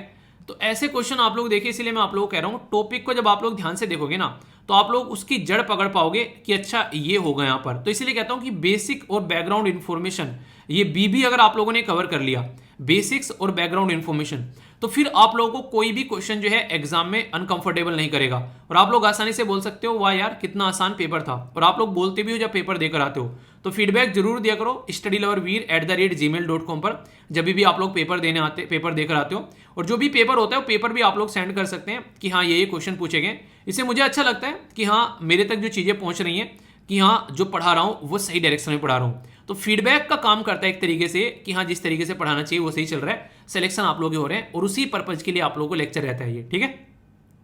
जो मैंने अभी कैग के बारे में पढ़ाया है, अगर वो स्टेटमेंट भी आप लोग अकेली ध्यान रख लेते हैं तो इस क्वेश्चन को आप लोग सोल्व कर देंगे। जैसे कि पढ़ो आप लोग सारी स्टेटमेंट और वीडियो को पॉज कर आंसर दो, आप लोग को पता चल जाएगा मैंने क्या बोला है। शांत दिमाग से क्वेश्चन पढ़ोगे ना, क्वेश्चन एग्जाम में गलत नहीं होने दूंगा। यहां पर देखिए लास्ट स्टेटमेंट देखिए, he has control over the issue money, यानी कि जो मनी इशू की जाती है उसके ऊपर कंट्रोल है from the consolidated fund of India. अभी मैंने क्या समझा आप लोगों को मैंने बताया ना कि ये मनी इशू करने में इसका कोई हाथ नहीं रहता है, जब मनी खर्च हो जाती है तब भाई साहब पिक्चर में आते हैं, यानी कि जब चिड़िया खेत चुग जाती है तभी आते हैं। तो इसलिए यहाँ पर ये स्टेटमेंट अगर अकेले आप लोगों को पता है तो इसका मतलब आंसर ये हो गया। तो आप लोगों को देखिए एग्जाम में ना कई बार ऐसा होता है कि कई सारी स्टेटमेंट आप लोगों को नहीं पता होती है, पर लेकिन आप लोगों को जो नॉलेज आप लोगों के पास में है वो एक बेस्ट यूटिलाइजेशन उसका करना है और उसके बेस पर आप लोगों को आंसर देने हैं। तो ये आप लोग जब करना सीख जाओगे तो इसका मतलब ये कि आप लोग सही तरीके से प्रिपरेशन कर रहे हो, ठीक है। नेक्स्ट यहां पर बात की जा रही है natural capital accounting and valuation of ecosystem service, जिसको NCAVES प्रोजेक्ट बोला गया है। ये मैंने क्वेश्चन की फॉर्म में आप लोगों को पढ़ाना है ताकि आप लोग इसको वैसे याद रख सको। तो ये फंड किया गया था यूरोपियन यूनियन के द्वारा। तो सबसे पहले तो ये याद रखिएगा कि ये NCAVES तो ये किसके द्वारा फंड किया गया था? यूरोपियन यूनियन के द्वारा। पर लेकिन इंप्लीमेंट कौन करता है इसको? तो बोला गया यूनाइटेड नेशन स्टैटिस्टिक्स एंड जो डिवीजन है, यूनाइटेड नेशन इन्वायरमेंट प्रोग्राम, या फिर सेक्रेटरिएट ऑफ द जो convention of the biological diversity, या फिर ऑल ऑफ द अबोव। तो सही आंसर क्या है? ABCFD। तो इसका सही आंसर है यहाँ पर D। तो यहाँ पर आप लोग देखते हैं सारे मिलकर इसको इंप्लीमेंट करते हैं, जो ये प्रोजेक्ट है जिसके बारे में यहाँ पर बात की जा रही है। तो क्वेश्चन भी आप लोगों से यहाँ पर पूछा जा सकता है। तो प्रोजेक्ट जो है ये इंप्लीमेंट किया था हमारी कंट्री में, तो ministry of statistics and programme implementation collaborate करती है यहाँ पर ministry of environment and forest and climate change, और नेशनल जो यहाँ पर नेशनल रिमोट सेंसिंग जो सेंटर है NRSC, तो ये इंप्लीमेंट करते हैं। तो यानी कि आप लोगों को पता है इंटरनेशनल लेवल पर कौन इंप्लीमेंट कर रहा है और हमारे देश में कौन इंप्लीमेंट कर रहा है। तो यहां पर तो मैंने इंटरनेशनल वाले का क्वेश्चन आप लोगों के सामने रखा है। हो सकता है कि कल वो क्वेश्चन ये बन जाए कि हमारे देश में इसको कौन इंप्लीमेंट करता है, तो वो क्वेश्चन एक एक्स्ट्रा क्वेश्चन आप लोगों का और बन जाएगा यहां से, ठीक है। तो हो गया कंप्लीट टॉपिक। तो इस तरीके से टॉपिक आप लोगों को तैयार करने हैं। तो फीडबैक जरूर देना यार, लाइक या डिसलाइक कर बता सकते हैं, 1 सेकंड आप लोगों को लगेगा, जैसा भी आप लोगों को ये टॉपिक लगा है। और कुछ सुझाव या सजेशन देना चाहते हैं तो वो भी आप लोग कमेंट बॉक्स में बता सकते हैं। तो टॉपिक को ऐसे तैयार करो कि उसका ऊपर से लेकर नीचे तक बिल्कुल पोस्टमार्टम हो जाए, तब है जिंदगी जीने मजा। ठीक है, ये जो आर्टिकल है दोस्तों, ये इंडिया और उज्बेकिस्तान के रिलेशन के बारे में है। आप लोगों से यहाँ से क्वेश्चन जो है प्रीलिम्स के अंदर ही पूछे जाते हैं और आप लोगों से आंसर राइटिंग के अंदर जो मेंस वाला पोर्शन है वहाँ पर भी बनते हैं। अभी न्यूज़ में किस लिए ये भी इंपॉर्टेंट है, क्योंकि इंडिया और उज्बेकिस्तान जो कि एक बहुत ही प्यारी सी कंट्री है सेंट्रल एशिया के अंदर में, अभी आप लोगों को मैप के अंदर भी आप लोगों को दिखाऊंगा, अपनी कंट्री के साथ में कंपेयर करना चाहते हैं तो यहाँ पर आप लोगों को इसकी लोकेशन देखने को मिलेगी। इंटरनेशनल मैप के हिसाब से अगर आप लोग देखना चाहते हैं एग्जैक्ट लोकेशन इसकी कहाँ पर है, तो एग्जैक्ट लोकेशन आप लोगों को यहाँ पर देखने को मिलेगी उज्बेकिस्तान की। इसके आसपास में अगर आप लोग देख पा रहे हैं, यहाँ पर नीचे तुर्कमेनिस्तान देखने को मिलेगा, 1 सेकेंड, नीचे तुर्कमेनिस्तान आप लोगों को देखने को मिलेगा, ऊपर कजाकिस्तान हो गया यहाँ पर। ठीक है, इस तरीके से आप लोग देखते हैं, नीचे आएंगे तो यहाँ पर तजाकिस्तान, थोड़ा सा और नीचे आएंगे तो अफगानिस्तान, थोड़ा सा और नीचे आएंगे तो पाकिस्तान। ठीक है, हम लोग यहाँ पर बात करें किसके बारे में, हम लोग बात करें यहाँ पर उज्बेकिस्तान के बारे में। ठीक है, तो 13वां सेशन अभी यहाँ पर देखने को मिला इंडिया और उज्बेकिस्तान का, और इसलिए यहाँ पर ये चीज़ें इंपॉर्टेंट हो गई। क्यों? क्योंकि ये सेशन भी हुआ और हुआ भी तो हमारे देश के अंदर में, यानी कि न्यू दिल्ली के अंदर में। तो इसके चलते हमारी कंट्री में जो पीयूष गोयल साहब जो हैं, उसने इंडिया और उज्बेकिस्तान के जो रिलेशन है उनको एक तरीके से अलग तरीके से देखा और उसी के बारे में कई सारी बातें बोली, जो कि आर्टिकल के अंदर भी मैं आप लोगों से डिस्कस करने वाला हूँ। तो एक काफ़ी प्यारा सा टॉपिक आप लोगों का बन जाता है इंटरनेशनल रिलेशन के पॉइंट ऑफ व्यू से, जब आप लोग इसको देखेंगे। प्रीलिम्स के अंदर भी इससे क्वेश्चन आप लोगों का बन जाता है, जैसे आप लोगों ने देखा होगा वियतनाम के ऊपर क्वेश्चन पूछ लिया गया था। तो इस तरीके से थोड़ा सा उज्बेकिस्तान के बारे में भी जानेंगे। Union minister for commerce and industry, consumer जो अफेयर है, food and public distribution, textile, इतनी सारी मिनिस्ट्री अकेले लिए बैठे हैं पीयूष गोयल साहब। तो इनके द्वारा यहाँ पर बोला गया अभी जो विजन है उसको अच्छे से लेकर चला जाएगा इंडिया और उज्बेकिस्तान के रिलेशन को। और इसी के साथ में दोनों नेशन जो हैं वो 30 साल अभी सेलिब्रेट कर रहे हैं अपनी डिप्लोमेटिक टाई के। मैंने आप लोगों को हमेशा बोला है, अगर कोई भी चीज़ ऐसी हो कि 10 साल, 20 साल, 30 साल, 50 साल, 100 साल, 150 साल, तो इनके बारे में आप लोग कुछ ऐसे नोट्स बना ले करें कि उससे आप लोग के क्वेश्चन एग्जाम में बन सकते हैं। तो ये एक इंडिकेशन होता है कि हाँ भाई साहब यहाँ से क्वेश्चन बन सकता है। तो इसलिए आप लोग ऐसे टॉपिक को थोड़ा सा ज़्यादा ध्यान से देखें। अभी मैंने आप लोगों को बताया सेंट्रल एशिया के अंदर काफ़ी इंपॉर्टेंट कंट्री है, तो दोनों के रिलेशन जो है कुछ तो हैं और कुछ और आगे बढ़ाने। तो आगे बढ़ाने के लिए कुछ एरिया होना चाहिए, एक प्रॉपर रोड मैप होना चाहिए। तो ये जो रोड मैप है यहाँ पर, ये 7 ऐसे एरिया हैं जिनके चलते यहाँ पर रोड मैप निकल कर आ रहा है, जिनमें हम लोग मिलकर काम कर सकते हैं। यानी कि ये एरिया ऐसे हैं जिनमें कोऑपरेट कर सकते हैं। देखिए कोऑपरेशन कब होता है, जब 2 कंट्री की रिक्वायरमेंट जो हो वो यहाँ पर एक दूसरे के साथ में मिलती हो। अगर पता चला एक कंट्री जो है वो चाहती है कि हम लोग जो है आलू खरीदें और दूसरी कंट्री चाहती है कि हम लोग टमाटर खरीदें, पर लेकिन टमाटर खरीदने और इसके पास में टमाटर है नहीं, इसको आलू खरीदने इसके पास में आलू है ही नहीं, तो क्या रिलेशन आगे बढ़ पाएंगे? नहीं बढ़ पाएंगे। तो फिर ये ऐसा इंसान ढूंढेंगे जिसके साथ में रिलेशन आगे बढ़ सके। ये बिल्कुल ऐसे है जैसे शादी करनी है, सामने वाले को ऐसा लड़का चाहिए और सामने वाली को ऐसी लड़की चाहिए। तो जब दोनों की रिक्वायरमेंट कंप्लीट होगी तो तभी शादी होगी। तो ये आप लोग इस तरीके से समझ सकते हैं। तो यहाँ पर digital payment, space cooperation, agri और dairy, pharma, gems and jewellery, micro small and medium enterprise, और यहाँ पर इंटर रिलीजन जो एक तरीके से रीजनल कोऑपरेशन आप लोगों को देखने को मिलेगा, जिसमें दोनों कंट्री के द्वारा बोला गया कि हम लोग इंटीग्रेटेड अप्रोच लेकर चलेंगे कनेक्टिविटी की और कोऑपरेशन की भी। यानी कि कनेक्टिविटी काफ़ी ज़्यादा जरूरी है, और इसीलिए जो ये पर्टिकुलर कंट्री है इसका आप लोग अगर लोकेशन यहाँ पर देख पा रहे हो, तो इसलिए बात करते हैं कि ईरान के अंदर में जो हम लोग चाबार पोर्ट डेवलप करते हैं, तो उसके चलते हम लोग सोचते हैं कि यहाँ पर इस कंट्री के साथ में भी कनेक्टिविटी अच्छी बन जाए। यानी कि अगर आप लोग बात करेंगे, जैसे कि हम लोग यहाँ से जाते हैं, ठीक है, हम लोग ईरान में गए, तुर्कमेनिस्तान से उज्बेकिस्तान में चले गए, अफगानिस्तान में तो इतनी शांति रहती नहीं है कि यहाँ से होकर चला जा सके। तो मेन रीज़न जो है वो ईरान हमारे हाथ लगता है कि यार ईरान के थ्रू हम लोग यहाँ पर पहुँच सकते हैं। तो इसलिए ईरान पर हम लोग क्या करते हैं, अक्सर ज़्यादा फोकस डाल दिया करते हैं। तो ईरान जो है उसको लेकर हम लोग चलते हैं। और ऊपर से अगर आप लोग यहाँ पर देखेंगे एग्जैक्ट लोकेशन, इसके बारे में अभी आप लोगों से बात करूंगा थोड़ा सा, जब आप लोगों से क्वेश्चन डिस्कस करूंगा। तो आर्टिकल थोड़ा सा ध्यान से सुनिएगा, क्योंकि क्वेश्चन जब डिस्कस करूंगा तो उसको और अच्छे से आप लोग अटेम्प्ट कर पाओगे। ठीक है, तो अभी यहाँ पर कोविड-19 के चलते हुए भी हमारा ट्रेड जो है वो कम नहीं हुआ। यानी कि वो नहीं है शोले मूवी, ये दोस्ती हम नहीं तोड़ेंगे, कोविड-19 आ गया पर दोस्ती नहीं तोड़ी। जो ट्रेड है वो इंक्रीज हो रहा है 247 मिलियन 2019-20 में, और 2021 में 2022 में ये 342 हो गया। तो यानी कि काफ़ी अच्छा इंक्रीमेंट हुआ है, लगभग 100 मिलियन का, ठीक है। तो ये एक तरीके से 38% का ग्रोथ है, जो कि अपने आप में मायने रखता है कि कोविड-19 भी बीच में आ गया, फिर भी हमारे रिलेशन जो है वो अच्छे बढ़े।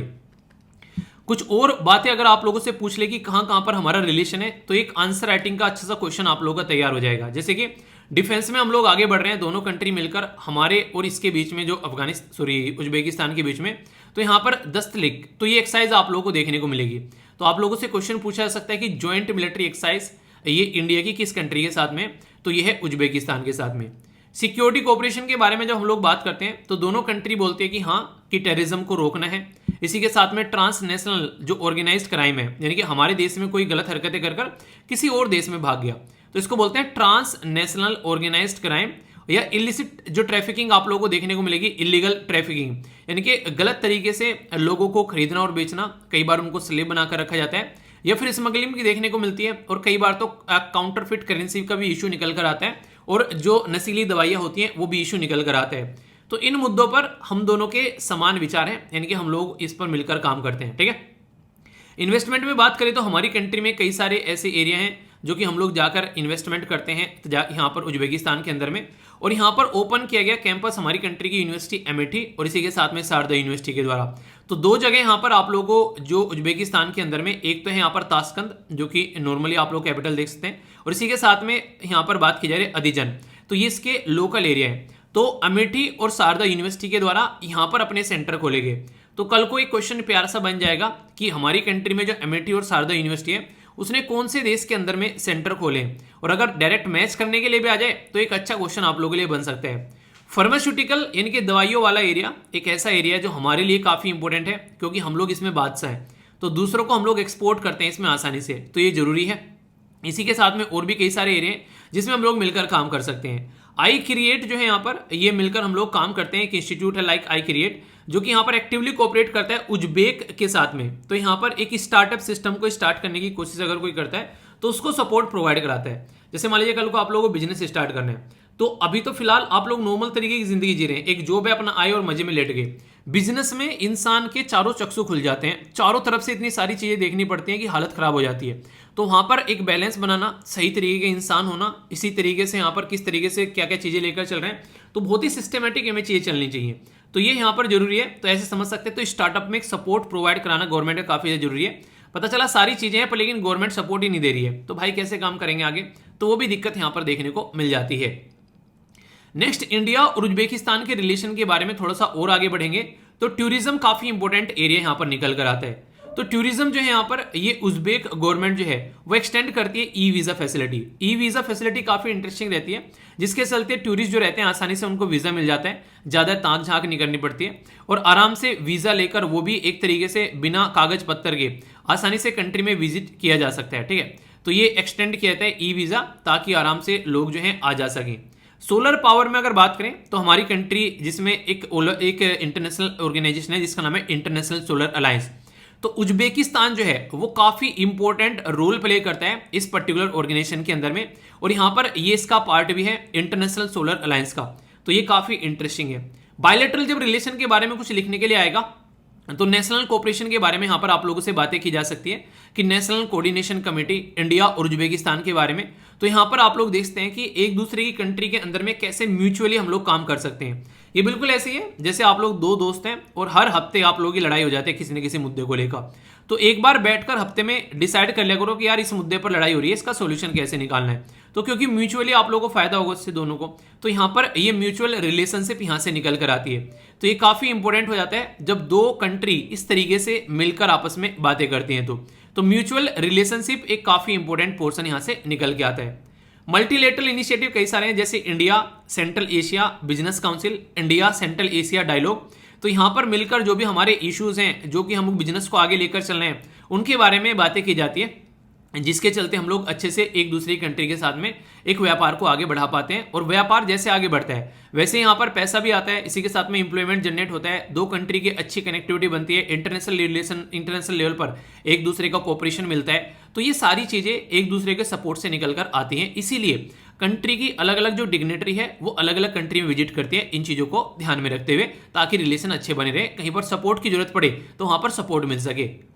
जब ट्रेड को आप लोग काउंट कर देखोगे तो वो मैक्सिमम हमारे फेवर में ही है। 2014 से लेकर अगर 2020 तक भी आप लोग यहाँ पर काउंट करोगे तो मैक्सिमम हमसे इंपोर्ट करते हैं उज्बेकिस्तान में लोग। तो यानी कि अगर आप लोग यहाँ पर देखेंगे तो 423 जो यहाँ पर मिलियन डॉलर इंपोर्ट किया गया, जबकि हम लोगों ने उनसे क्या इंपोर्ट किया, हम लोगों ने उनसे ओनली 19.2 यहाँ पर इंपोर्ट किया। ठीक है, तो यानी कि जो टोटल जो ट्रेड टर्नओवर है तो यहाँ पर आप लोगों को 442 मिलियन के करीब आप लोगों को यहाँ पर देखने को मिलेगा। तो इस तरीके से आप लोग यहाँ पर समझ सकते हैं। तो कल को चलकर एक बेसिक इन्फॉर्मेशन आप लोगों के पास में रहती है और क्वेश्चन अगर बन जाता है एग्जाम में तो आप लोग उसको उस तरीके से टैकल करिएगा ताकि लगे कि हाँ यार ढंग से चीजें पढ़कर चला गया है। ठीक है, तो ये बेसिक इन्फॉर्मेशन है, कोई भी कंफ्यूजन आप लोगों को नहीं होना चाहिए। ये क्वेश्चन मैं आप लोगों से पहले भी करवा चुका हूं, देखता हूं किस चीज को याद है। इस क्वेश्चन का आंसर आप लोगों को देना है और फिर से आप लोग इसको अटेम्प्ट यहां पर कर सकते हैं। बात की जा रही है यहाँ पर अभी एक ऐसा पर्टिकुलर एरिया है, एक ऐसा सी या फिर लेक आप लोग बोल सकते हैं, जो यहाँ पर काफी हद तक ड्राई यानी कि सूखा हो चुका है। ठीक है, तो यहाँ पर बात की जा रही है एरियल सी, ब्लैक सी, लेक जो बाइकल। तो सही आंसर यहाँ पर क्या है ये बताना है। ए में बोला गया ओनली 1, बी में बोला गया 1 and 2, सी में बोला गया 2 ओनली और डी में बोला गया 1 and 3। तो ए, बी, सी या फिर डी में सही आंसर क्या होगा अगर मैं आप लोगों से पूछूं तो कमेंट बॉक्स में बताइए, देखता हूं सही आंसर कौन देता है, फिर आप लोगों को आंसर एक्सप्लेन करता हूं। वैसे इसका सही आंसर आप लोगों को ए देखने को मिलेगा, आप लोग यहाँ पर इसको देख सकते हैं। तो ए इसका सही आंसर है यहाँ पर। जो यहाँ पर बात की जा रही है जो काफी हद तक जो ड्राई हो चुका है वो है एरियल सी। एग्जैक्ट लोकेशन कहां पर है, वैसे इसको एरियल नहीं इसको अरल बोलेंगे और मैं अक्सर इसको एरियल बोल देता हूं। आप लोग यहाँ पर इसको देख पा रहे हैं, यहाँ पर पानी जो है वो ना के बराबर आप लोगों को देखने को मिल रहा है, यानी कि सूख चुका है ये एरिया। तो इससे आप लोग अंदाजा लगा सकते हैं कि आसपास वाले रीजन में क्या इंपैक्ट है यहाँ पर। तो यहाँ पर ये पानी जो है इसका अरल सी का जो है वो लगभग खत्म हो चुका है। ब्लैक सी तो आप लोगों को पता ही है, ये तो इतना ज्यादा न्यूज में है कि शायद ही कोई सी इतना न्यूज में रहा होगा। वो नहीं कहते हम काले हैं तो क्या हुआ दिल वाले हैं, तो ये ब्लैक सी है जो आप लोगों के सामने रसिया और यूक्रेन की वजह से न्यूज में है।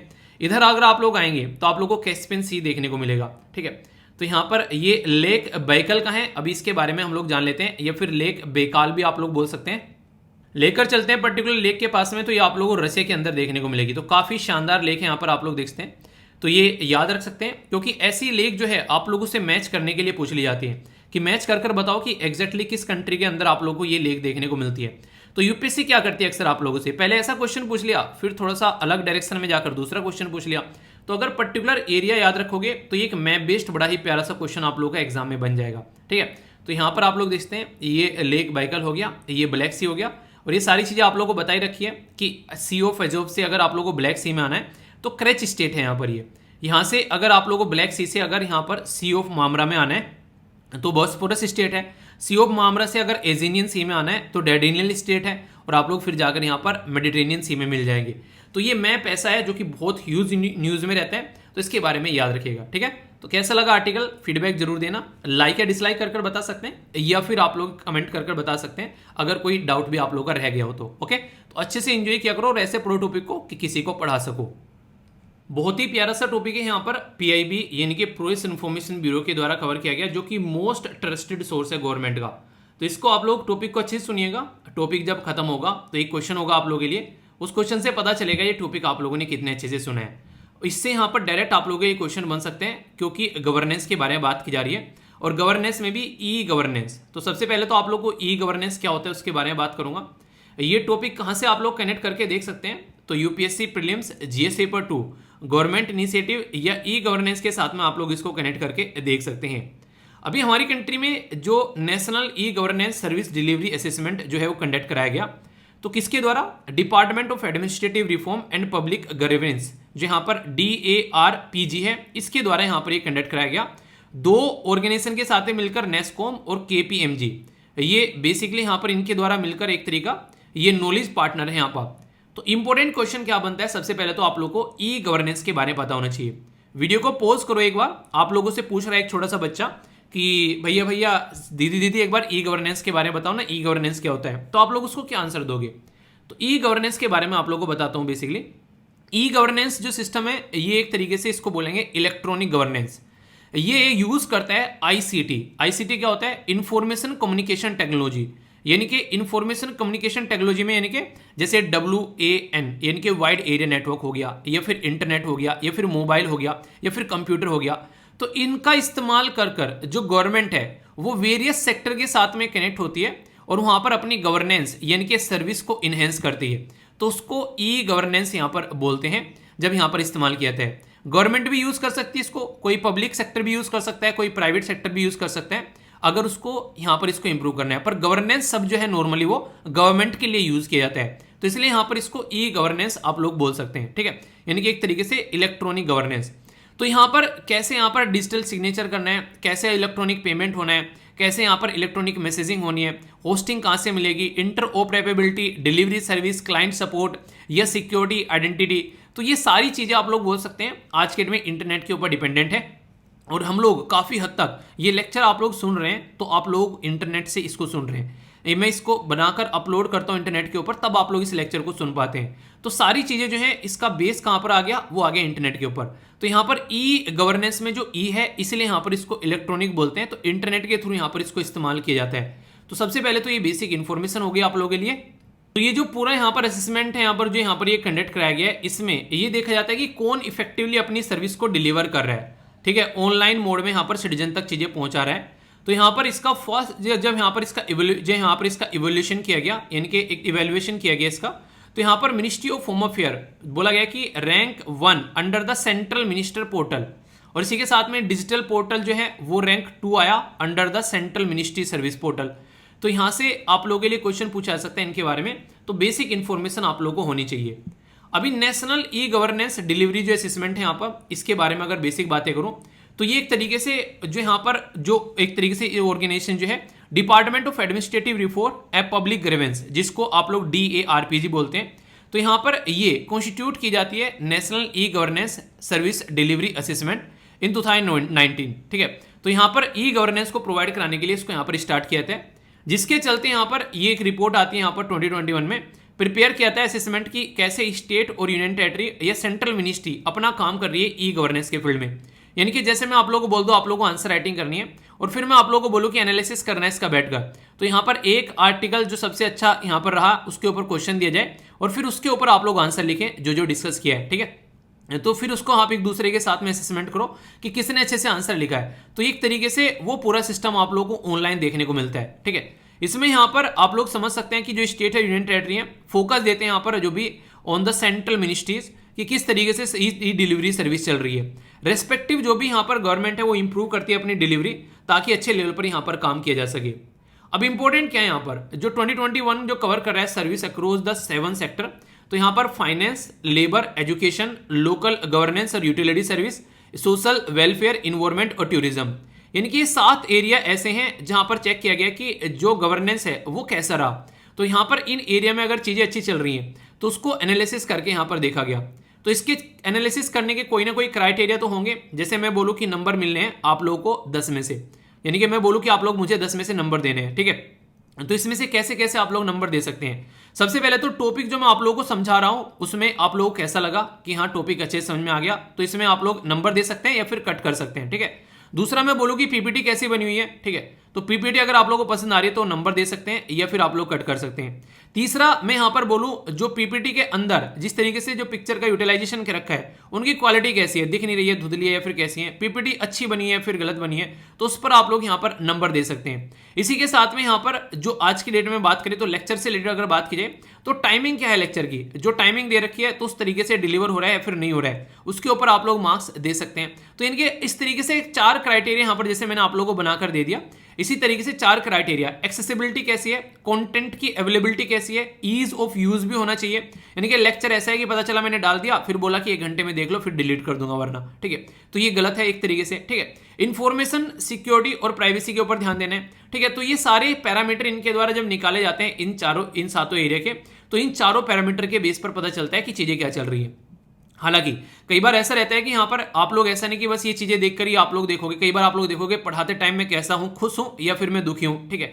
पता चला मुझे गुस्सा आ रहा है किसी पर्टिकुलर इशू के ऊपर, मैं लेक्चर में आकर चिल्लाना स्टार्ट कर दिया, या लेक्चर में आके मैं इमोशनल हो गया, घर में या आसपास में कुछ ऐसी चीजें होगी जिसके चलते मुझे आंखों में आंसू आ गए, तो वो एक्स्ट्रा चीजें हो जाएंगी यहाँ पर लेक्चर के साथ में। तो यहाँ पर ये क्या हो गया कि एक तरीके से एंड सर्विस डिलीवरी, क्योंकि जैसा इंसान का अंदर का मूड रहता है ना वो लेक्चर में दिखता है। यानी कि इंसान अगर खुश है तो मैं खुशी खुशी लेक्चर लूंगा, ठीक है। अगर मैं दुख हूं तो अंदर से मैं दुखी दुखी रहूंगा लेक्चर डिलीवर करते हुए भी। हालांकि नॉर्मली ऐसा होता नहीं है, अब तो आदत पड़ गई कि कितना भी दुखी क्यों ना हो अंदर से, पर लेकिन जब लेक्चर रिकॉर्ड करने बैठता हूँ तो नॉर्मली अपने आप को कंट्रोल कर लेता हूँ। क्योंकि ऐसा होता है ना, जब आप लोग काम में किसी में रम जाते हो तो फिर उस काम को करने में आप लोग को अच्छा भी लगता है, मजा भी आता है, तो फिर आप लोग कई सारी चीजें अपने अंदर छुपा जाते हो, ठीक है। पर हाँ, जो लंबे समय से सुनते आ रहे हैं, जो एक एक शब्द सुनते हैं, वो कई बार पकड़ जाते हैं कि अच्छा हाँ ऐसा है। मैंने कई बार देखा है, कई बार मूड रहता है, हालांकि लेक्चर को मैं अच्छे से डिलीवर करता हूं, पर कुछ जो लंबे समय से स्टूडेंट कनेक्ट है वो कई सारी चीज़ों को पकड़ जाते हैं। मैंने अक्सर देखा है, मेल करते हैं जब कि सर क्या था ऐसा वैसा, तो ये रहता है कि जो नहीं इंसान को समझ जाता है तो वो एक अलग है, पर लेकिन कोशिश ये रहती है कि कोई इसको अंडरस्टैंड ना कर सके। अंदर क्या चल रहा है वो अंदर ही रहना चाहिए, लेक्चर के अंदर वो चीज़ें नहीं झलकनी चाहिए कि हाँ दुखी है, ठीक है। दुख सुख तो वही है, आज सुख है, कल दुख है, परसों सुख है, चलती रहती है जिंदगी, पर काम नहीं रुकना चाहिए। तो एडिशनल 3 पैरामीटर और हैं यहाँ पर। एंड सर्विस डिलीवरी कैसी हो रही है, जिसको प्रोवाइड करवाना है वहां तक कैसे पहुंच रही है। इंटीग्रेटेड सर्विस डिलीवरी कैसी है, जिसके साथ में इंटीग्रेट करके चल रहे हैं। और स्टेटस और रिक्वेस्ट ट्रैकिंग कैसी है, यानी कि जैसे यहाँ पर रिक्वेस्ट की जा रही है वैसे यहाँ पर उसको सपोर्ट मिल रहा है या फिर नहीं मिल रहा है, तो ये भी एक सिस्टम यहाँ पर देखने वाला है। तो यानी कि एक पैटर्न में काम आप लोगों को करना पड़ेगा, तब जाकर चीजें जो है वो सही तरीके से सही लेवल पर पहुंचती है। तो ये हो गया यहाँ पर आप लोगों का 7 सेक्टर, 4 पैरामीटर, और इसी के साथ में एडिशनल 3 पैरामीटर जो कि यहाँ पर सेंट्रल मिनिस्ट्री सर्विस पोर्टल से यूज किए जाते हैं अपना पर्टिकुलर रैंकिंग प्रोवाइड कराने के लिए। जब यहाँ पर कोई पर्टिकुलर किसी की रैंकिंग देनी होती है तो उसको ग्रुप में डिवाइड करना होता है। तो इनके द्वारा भी ऐसा ही किया गया कि गुड गवर्नेंस जो इंडेक्स है उसमें इनके द्वारा स्टेट और यूनियन टेरिटरी को अलग अलग ग्रुप में डिवाइड किया गया है। जैसे नॉर्थ ईस्ट के और जो हिल वाले एरिया है जहां पर पहाड़ पर्वत पाए जाते हैं उसको एक ग्रुप में रख दिया इन्होंने। यानी कि ग्रुप नंबर 1 कौन सा हो गया, नॉर्थ ईस्ट वाले रीजन, और यहाँ पर इसी के साथ में हिली स्टेट। अगर बात करें यूनियन टेरिटरी, और जो सेकेंड ग्रुप है यहाँ पर वो यूनियन टेरिटरी आ गया, ठीक है। तीसरा जो ग्रुप है यहाँ पर उसको इन्होंने क्या किया है, 2 अलग अलग, यानी कि remaining group state group A और रिमेनिंग स्टेट ग्रुप बी का नाम दे दिया, जो बचे हुए स्टेट हैं। तो यानी कहने का मतलब यहाँ पर यह कि ऐसे इनको कैटेगराइज किया गया। तो ऑल गवर्नमेंट पोर्टल जो है एवेल्युएट किए गए 2 मेन कैटेगरी में, state union territory central ministry and portal, state union territory central ministry and service. तो पोर्टल और सर्विस जो है उसमें यहाँ पर इनको काउंट किया गया, और उसके बेस पर जब आप लोग यहाँ पर रैंकिंग देखोगे सबकी, तो ये आप लोगों के सामने है। नॉर्थ ईस्ट में सबसे टॉप पर नागालैंड, ठीक है। रिमेनिंग स्टेट जो ग्रुप है ए में केरला टॉप पर है, रिमेनिंग स्टेट ग्रुप बी में उड़ीसा टॉप पर है, और यूनियन टेरिटरी में जम्मू एंड कश्मीर टॉप पर है। तो सारे यहाँ पर आप लोगों के सामने रैंक है, इसके आप लोग देखते हैं। आप लोगों के माइंड में अगर कोई कंफ्यूजन हो तो बताना, और आप लोगों को ये देखना है कि आप लोगों की रैंकिंग यहाँ पर क्या है, यानी कि आप लोग किस राज्य से आते हैं और आप लोगों की रैंकिंग क्या है, वो चेक कर कर आप लोगों को बोलना है कि हाँ हम लोग नॉर्थ ईस्ट वाले रीजन से आते हैं और हमारी रैंक है ये, और ये है मेरा राज्य। हम लोग यहाँ पर कहाँ से आते हैं, यूनियन टेरिटरी से आते हैं, हम है दिल्ली से, और ये है हमारी रैंकिंग नंबर 4। तो इस तरीके से आप लोग कमेंट बॉक्स में लिखना है। इससे क्या होगा, आप लोगों को याद भी रहेगा। अगर आप लोग स्टेट पीसीएस की तैयारी कर रहे हैं तो ये लोकल क्वेश्चन भी आप लोग के एग्जाम में पूछा जा सकता है। तो इसलिए इसके बारे में कह रहा हूं, थोड़ा सा आइडिया आप लोग इसके बारे में जरूर रखिएगा, ठीक है। सिग्निफिकेंस क्या है रिपोर्ट का, कि ई गवर्नेंस सर्विस कैसे हो रही है, क्रिएट कैसे कर रहे हैं इंटीग्रेटेड पोर्टल, सिक्योरिटी मेजर्स कैसे ले रहे हैं, यूनिफाइड एक्सेस सर्विस कैसे हो रही है, यूनिफॉर्म डिजिटल जो एक्सपीरियंस कैसा है। तो यानी कि एक तरीके से आप लोग इसके इर्द गिर्द इसको घुमा सकते हैं, जो मैंने आप लोगों को स्टार्टिंग में बताया। तो ये बेसिक है, इसमें कोई कंफ्यूजन आप लोगों को नहीं होना चाहिए। तो इस तरीके से क्वेश्चन अगर कल को आप लोगों से पूछ ले, तो हम लोगों ने क्या क्या देखा, पहले तो देखा रीजन क्या था, यहाँ पर क्या सर्विस प्रोवाइड कराया जा रहा है, कौन मिलकर काम कर रहे हैं, कहाँ से इसका ओरिजिन हुआ, इसी के साथ में यहाँ पर कौन कौन से एरिया में क्या क्या पैरामीटर फॉलो किए जा रहे हैं, ठीक है। नेक्स्ट यहाँ पर जो ग्रुपिंग है वो कैसे बनाई गई है, उनकी रैंकिंग कैसे है यहाँ पर, इसी के साथ में यहाँ पर सिग्निफिकेंस क्या है इस रिपोर्ट का अंडरस्टैंड कर पा रहे हैं।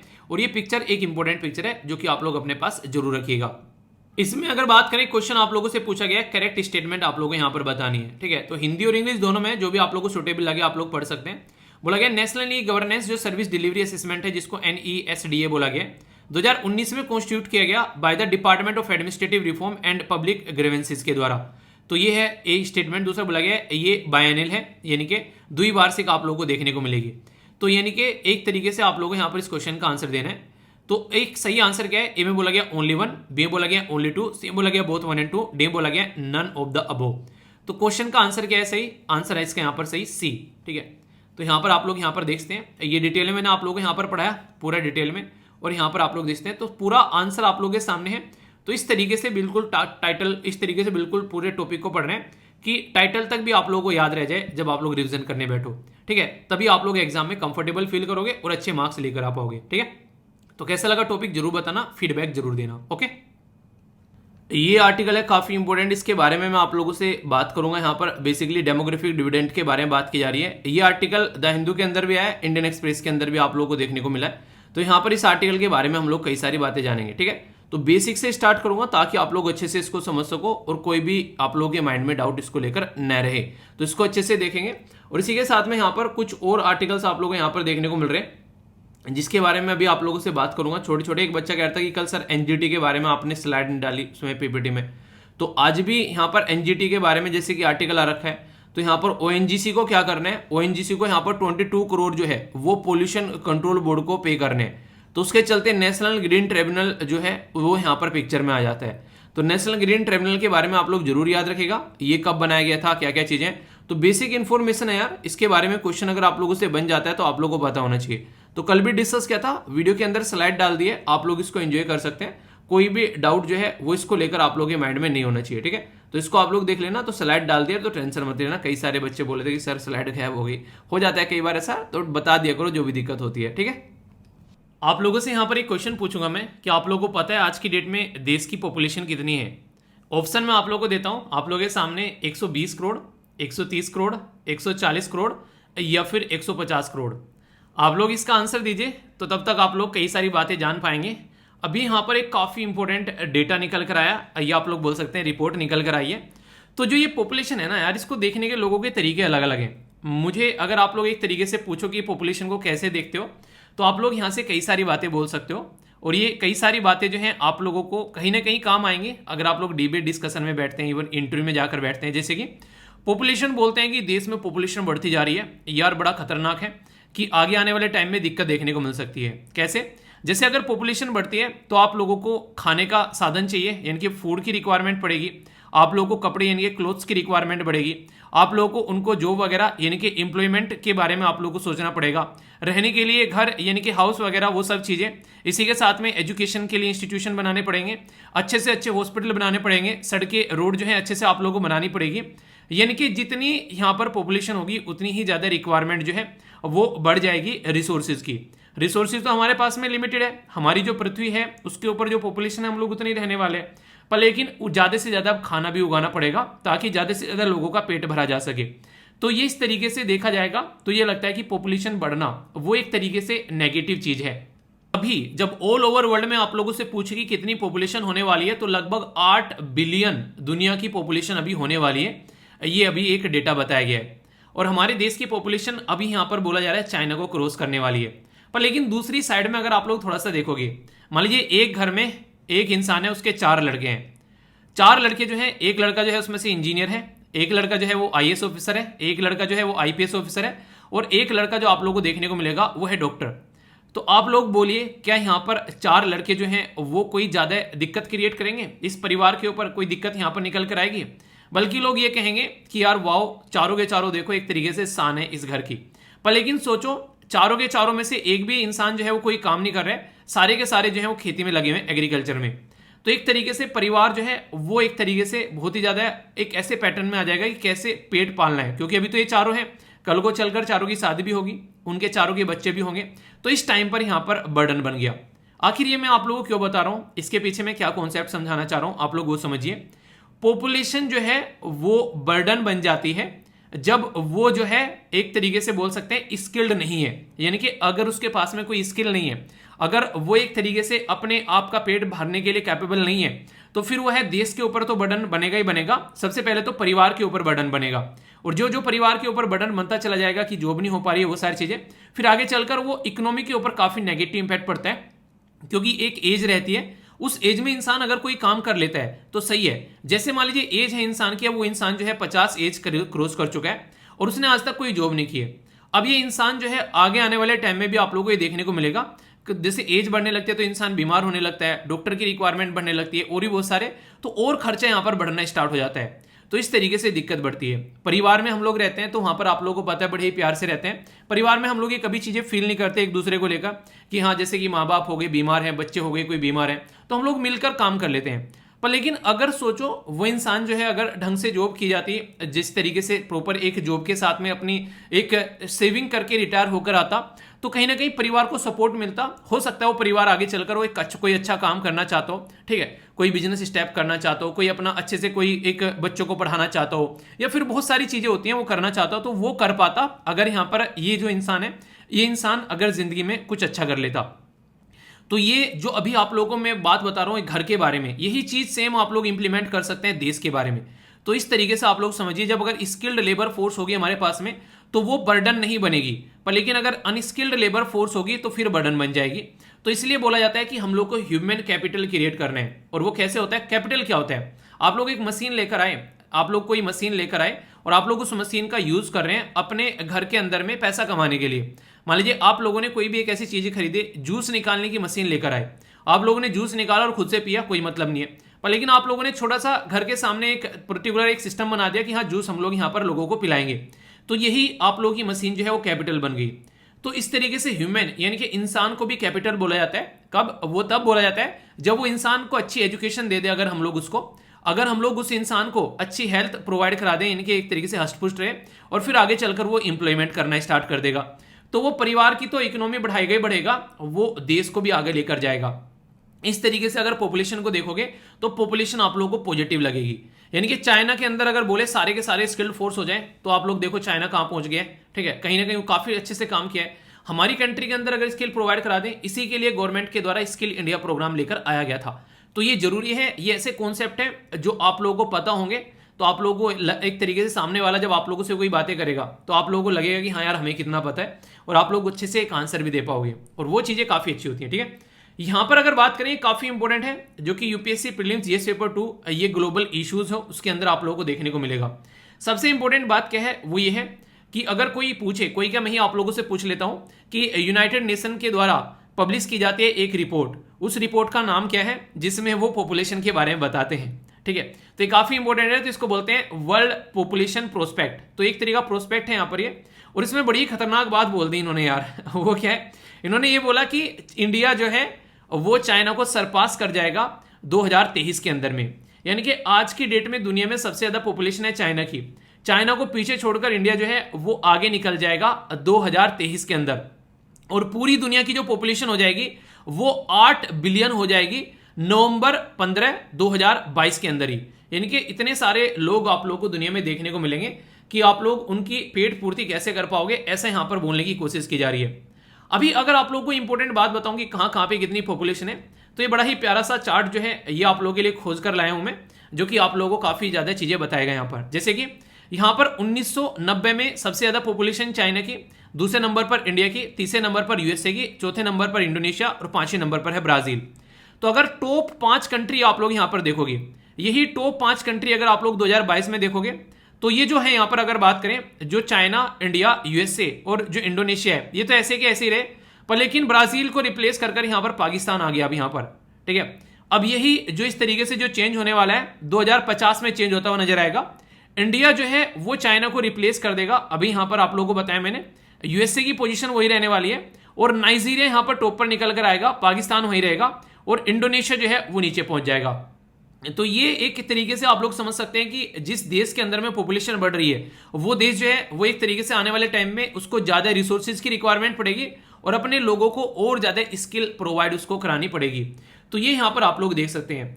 तो इस रिपोर्ट में बड़ी ही प्यारी प्यारी बातें बताई गई हैं, जिसके बारे में आप लोगों को पता होना चाहिए, उसके बारे में मैं आप लोगों से अभी यहां पर बातें करूंगा कुछ कुछ। ठीक है, सबसे पहले तो यहां पर जो रिपोर्ट है वो ये बोल रही है कि वर्ल्ड की जो पॉपुलेशन है वो 8.5 बिलियन क्रॉस कर जाएगी 2030 के अंदर में, और ये लगभग 10 बिलियन हो जाएगी पॉपुलेशन 2050 के अंदर में। बहुत बड़ा डेटा होने वाला है ये समझना। अगर आप लोग इस डेटा को चाहते हैं तो आप लोग समझ पाएंगे। 1 बिलियन में अगर मैं आप लोगों से पूछूं कितने करोड़ होते हैं, तो आप लोगों को देखने को मिलेगा 100 करोड़ आप लोगों को देखने को मिलेंगे। तो यहां पर बात की जा रही है 10 बिलियन के बारे में, तो यानी कि 1000 करोड़। ये इस तरीके से आप लोग यहां पर रुपये के मामले में आप लोग यहां पर इस तरीके से इसको कनेक्ट कर सकते हैं। तो यानी कि पॉपुलेशन जो है वो कहां पहुंचेगी आप लोग एक अंदाजा लगा सकते हैं। इसमें जो बोला जा रहा है कि लगभग 50% ऐसा इंक्रीमेंट होगा ग्लोबल लेवल पर, जो कि कॉन्सेंट्रेट करेगा कहां पर, ये अफ्रीकन देश बोले गए हैं, जहां पर काफी ज्यादा चीजें देखने को मिलेगी स्टार्टिंग में। तो जैसे कि democratic Republic of Congo, Egypt, Ethiopia, India, Nigeria, Pakistan और फिलीपीन। यहां पर पॉपुलेशन जो है वो काफी ज्यादा आप लोगों को जो है बेसिकली यहां पर बढ़ती हुई नजर आ रही है फिलहाल के टाइम पर, यानी कि पॉपुलेशन के ऊपर यहां पर कंट्रोल नहीं है। अपने देश में आप लोगों को पता है अभी कई सारे राज्य जो हैं वो यहां पर 2 चाइल्ड पॉलिसी लेकर आए, और यहां पर वो 2 चाइल्ड पॉलिसी जो है उसका कई सारे लोगों ने क्रिटिसिज्म भी किया और कई सारे लोगों ने उसको अप्रिशिएट भी किया कि हाँ यार ये बड़ी अच्छी चीज है, इससे हम लोग पॉपुलेशन को जो है कंट्रोल कर पाएंगे और सही तरीके से चीजों को लेकर चल पाएंगे। अगर बात करें जब पॉपुलेशन के बारे में बात करते हैं हम लोग, वैसे तो बात करते रहते हैं कि इसकी पॉपुलेशन वो है, उसकी पॉपुलेशन वो है, पर लेकिन हम लोग इस पॉपुलेशन के चक्कर में वुमेन हेल्थ के बारे में भूल जाते हैं, क्योंकि जितने बच्चों को जन्म देगी एक वुमेन, इतनी ही हेल्थ जो है उसकी हेल्थ पर इंपैक्ट पड़ता है, उसकी जिंदगी के जो प्रोडक्टिव टाइम पीरियड है वो चला जाता है। अगर एक बच्चे को एक महिला जन्म दे रही है तो लगभग 9 महीने तो पेट में रखा और फिर लगभग 1 साल जो है पूरा आगे आने वाले टाइम में उसको बेसिकली लालन पालन करना पड़ेगा, जैसे हमारी मम्मी ने हमारे लिए किया है। तो यानी कि 2 साल तो जिंदगी में से ऐसे चले जाते हैं जिसको आप लोग काउंट भी नहीं कर सकते अगर एक बच्चे को यहां पर लेकर चला जा सके। तो यानी कि एक तरीके से सबसे ज्यादा टफ पीरियड ये होता है। और अगर एक महिला 2, 3, 4, 5 बच्चों को जन्म दे रही है तो आप लोग ये समझ के चलिए कि एक तरीके से उसकी बॉडी पर क्या इंपैक्ट पड़ेगा और जो प्रोडक्टिव टाइम पीरियड है उस टाइम पीरियड पर क्या इंपैक्ट पड़ेगा। तो इसलिए बोला जाता है कि एक महिला को अगर बोला जाए तो यहाँ पर 2 बच्चे जो होते हैं वो सही तरीके से एक तरीके से उनका लालन पालन भी कर पाते हैं, जितनी महंगाई आज की डेट में देखने को मिलती है। वर्ल्ड पॉपुलेशन जो है वो अगर बात करें 10.4 बिलियन जो है बोला जा रहा है 2080 तक देखने को मिलेगी, ठीक है। और फिर इसके बाद में यहाँ पर लेवल जो है वो एक तरीके से आप लोगों को देखने को मिलेगा, इसी तरीके से नजर आएगा आगे। यानी कहने का मतलब यह कि ऐसा नहीं कि पॉपुलेशन बढ़ती जाती है, जब बर्थ रेट जो है वो ज्यादा होता है यानी कि ज्यादा बच्चे पैदा हो रहे हैं और डेथ रेट जो है वो कम है तो पॉपुलेशन बढ़ेगी। पर लेकिन अगर बर्थ रेट जो है वो कम हो गया और डेथ ज्यादा हो गई, अभी कोविड-19 के टाइम पर आप लोग लगा लो कितने सारे लोगों की डेथ हो गई, तो इस तरीके से कई बार जो है पॉपुलेशन जो है वो डिक्रीज भी आप लोगों को होती है यहां पर नजर आती है। तो पॉपुलेशन इंक्रीज या पॉपुलेशन डिक्रीज के बारे में ये कुछ ऐसी बातें हैं जो कि आप लोग यहां पर कनेक्ट कर पा रहे होंगे कि इस तरीके से आप लोग इसको चीजों को देख सकते हैं। अभी यहां पर आप लोगों को एक बड़ी इंटरेस्टिंग मैं बात बताऊंगा, दुनिया में सबसे ज्यादा पॉपुलेशन किन एरिया की है और आगे आने वाले टाइम में जहां पर बढ़ने वाली है। तो अगर दुनिया के एरिया देखोगे तो ईस्ट और सदर्न जो ईस्टर्न एशिया है वहां पर बोला गया कि यहां पर आने वाले टाइम में 20.3 जो बिलियन है, खासकर अगर देखा जाए और बढ़ेगी, और 29% है टोटल पॉपुलेशन का। कहां पर बोला मैंने? ईस्टर्न और सदर्न ईस्ट एशिया के अंदर में। तो यहां पर जो ईस्ट हो गया ईस्ट एशिया और सदर्न ईस्ट एशिया, सबसे ज्यादा पॉपुलेशन जो है यहां पर आप लोगों को प्रेजेंट टाइम पर देखने को मिल रही है। दुनिया की पॉपुलेशन का 29% यहां से निकाल कर लेकर आते हैं। मुझे पता है ये इमेज थोड़ी सी धुंधली है, पर लेकिन काम चला लेना। पीपीटी में इसीलिए डाली जाती है कि जब पीपीटी आप लोग देखोगे तो आप लोग इसको आराम से एंजॉय कर पाओगे, पीपीटी को जूम कर भी देख सकते हो, ठीक है। तो पीपीटी आप लोग इसीलिए रहता है कि आप लोग उसको आराम से बाद में भी देख सको, आप लोग इसको आराम से जहां पर भी आप लोग कोई डाउट लगे, ठीक है। तो ये आप लोग देख लिया करो। बाकी अगर बात करें यहां पर जो सेंट्रल और जो सदर्न एशिया है वहां के बारे में अगर आप लोग बात करते हैं तो 2.1 बिलियन सेंट्रल और सदर्न एशियन मैंने बोल दिया यहां पर। तो ये सेंट्रल एशियन हो गया और ये सदर्न एशिया, जिसमें आप लोगों को इंडिया भी देखने को मिलेगा, यानी कि यह है अपनी प्यारी जो कंट्री है, तो हमारा प्यारा महान भारत। तो यहां पर आप लोग इसको देख सकते हैं। तो ये पर्टिकुलर एरिया की जो पॉपुलेशन है वो इसको मिलाकर सेंट्रल एशिया के साथ में 26% आप लोगों को यहां पर देखने को मिलेगी। तो ये बात बोलेगी है, यानी कि चाइना को दूसरे नंबर पर हम लोग छोड़ते हुए आगे बढ़ेंगे 2023 के अंदर में, और 2050 में जो पॉपुलेशन होगी इंडिया की वो होगी 1.6 बिलियन। यानी कि अभी जो बात करी जा रही है हमारी कंट्री की जो पॉपुलेशन है, जो मैंने आप लोगों से क्वेश्चन भी पूछा था, वो है लगभग 140 करोड़ के करीब, ठीक है। आने वाले टाइम में यहां पर ये लगभग आप लोगों को 160 करोड़ के करीब हमारी पॉपुलेशन नजर आएगी, ठीक है। तो इसके बारे में आप लोग ये अंदाजा रख सकते हैं। और दुनिया की पॉपुलेशन कितनी है अभी फिलहाल टाइम पर जो ये पॉपुलेशन बढ़ रही है ये बहुत कम है पहले के कंपेयर में। ये बोला जा रहा है कि ये सबसे स्लो रेट है 1950 से। अगर आप लोग इसको देखोगे ना, जैसे पॉपुलेशन बढ़ा करती थी उसके कंपेयर में काफी नीचे आता जा रहा है। यहां पर अगर आप लोग देखोगे तो यहां पर बर्थ रेट देखो, यहां पर सबसे कम बर्थ रेट आप लोगों को देखने को मिल रहा है, और डेथ रेट जो है वो बढ़ गया, क्योंकि जब उस टाइम पर यहां पर पैदा हुए होंगे, अब उनकी उम्र हो चली है, बहुत सारे लोगों की डेथ भी हो रही है। उस टाइम पर जो बच्चे पैदा होते थे, सोचो यहां पर जितने सारे यहां पर लोग जो है पैदा हुए होंगे 2000 में, आज की डेट में उनकी एज कितनी हो रखी होगी, तो आप लोग उससे अंदाजा लगा सकते हैं। तो लगभग 22 साल के हो गए। तो इस तरीके से आने वाले 20 साल में और जो है उनकी एज कितनी होगी, तो फिर आगे कैसे कंडीशन चलती है, तो वो सिचुएशन आप लोग समझ सकते हैं। तो किस किस पर्टिकुलर एरिया में कितना एज ग्रुप है, तो वो यहां पर दिखाने की कोशिश की जा रही है। तो इससे आप लोग एक अंदाजा लगा सकते हैं कि क्या क्या चीजें यहां से निकल कर आती है। अभी यहां पर अगर बात करें तो बोला गया कि आज की डेट में 10 कंट्री लगभग आप लोगों को ऐसी देखने को मिलेगी जहां से नेट आउटफ्लो हो रहा है मोर देन 1 मिलियन, यानी कि माइग्रेंट। सबसे खतरनाक चीज ये भी होती है, जैसे हमारे देश में से आप लोग देखो बहुत सारे लोग जो है वो दूसरे देशों में काम करने जाते हैं, पर लेकिन आप लोग उसको पॉजिटिव तरीके से भी देख सकते हो, आप लोग उसको नेगेटिव तरीके से भी देख सकते हो।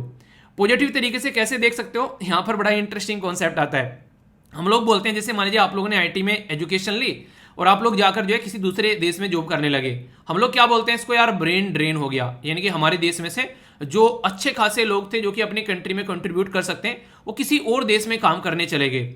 दूसरी साइड में आप लोग यहां पर ये बोल सकते हो इसी के पैटर्न को थोड़ा सा उल्टा करके कि हमारी कंट्री के लोग जो है आज के डेट में दुनिया यानी कि देशों को चला रहे हैं। यूएसए की नासा के अंदर भी दुनिया भर के लोग आप लोगों को हमारे देश के देखने को मिल जाएंगे। तो इस तरीके से देख सकते हैं कि उनके मन में कहीं ना कहीं तो थोड़ा सा अपने देश के लिए होगा ना। आप लोग सोचो खुद, तो आप लोग आज के डेट में जापान यूएसए आप लोग कहीं पर जाकर बैठे हो, अगर जब भी देश की बात आएगी तो दिल धड़केगा, अपने देश के लिए कुछ करने का मन करेगा, अपने देश का कोई इंसान मिल जाए उसके साथ में हम लोग को कुछ ना कुछ अच्छे से सपोर्ट करने का मन करेगा कि हाँ यार हेल्प की जाए। ऐसा आप लोगों को देखने को मिलता है। आप लोग खुद देख लो, अपने गांव से निकल कर आते हो मान लीजिए आप लोग, और आज की डेट में आप लोग किसी सिटी में चले जाते हो तो अपने गांव को कोई मिल जाता है तो अच्छा लगता है दिल को देखकर कि हाँ यार अपना एक तरीके से जान पहचान वाला आदमी मिल गया। तो वही चीजें हैं यहाँ पर। तो इस तरीके से देख सकते हैं, पॉजिटिव और नेगेटिव दोनों तरीके आप लोग यहाँ पर देख सकते हैं। वो आप लोगों के ऊपर डिपेंड करेगा कि आप लोग उसको कैसे देखना चाहते हैं। तो आउटफ्लो जो है वो टेम्परेरी है, हालांकि कोविड-19 ने सबको उल्टा अपने घरों पे पहुंचा दिया था अभी, ठीक है, पर लेकिन कई बार इनकी वजह से इनसिक्योरिटी होती है। कई बार लोग जो हैं, जैसे कई सारी कंट्री जो हैं उनको ये लगता है कि बाहर से जो आया तो ये डर लगता है उनको, तो इसको जीनोफोबिया बोलते हैं। मतलब ऐसा जैसे लोग जहां से यहां पर ये लगे कि अब अपने देश में आएंगे तो यहां पर कोई दिक्कतें देखने को मिल सकती है। जो स्पेलिंग आप लोगों को देखने को मिलेगी जीनोफोबिया की, तो यहां पर आप लोग इसको जेड नहीं वैसे बोला जा रहा है, पर लेकिन XE से यहां पर स्टार्ट होगा, XENO, ठीक है। तो ये हो गया जीनो, PHOBIA, तो जीनोफोबिया, ठीक है। तो ये क्या होता है, ये होता है कि एक तरीके से कि किसी अलग इंसान से, अलग कल्चर से डरना कि हाँ यार ये हमारे साथ में आएगा तो कुछ दिक्कत क्रिएट कर देगा।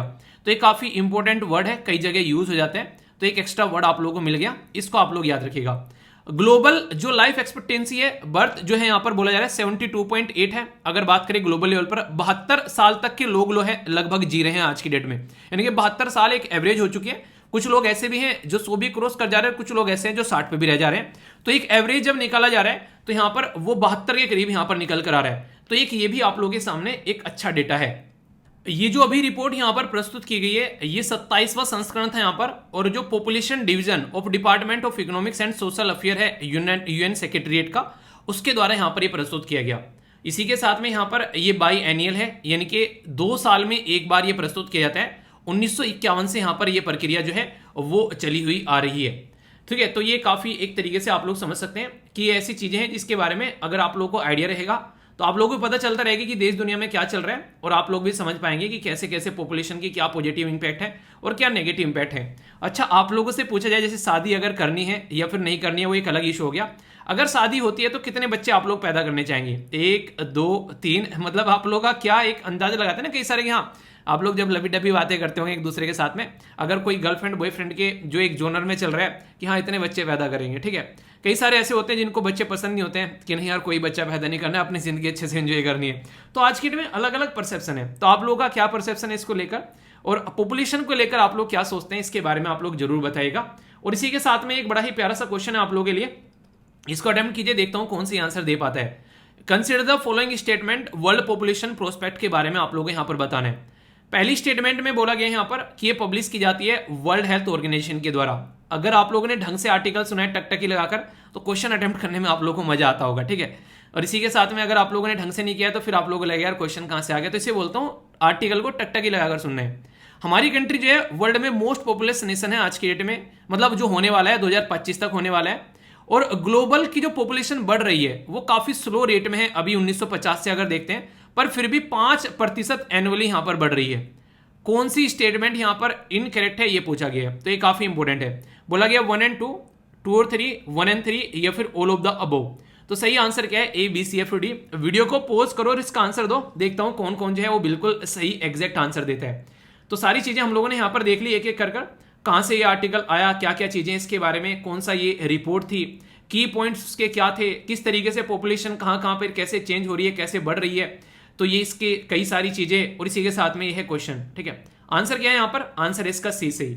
जो सॉरी सी नहीं, इसका आंसर है डी से ही, ठीक है, ये है डी से ही आंसर इसका।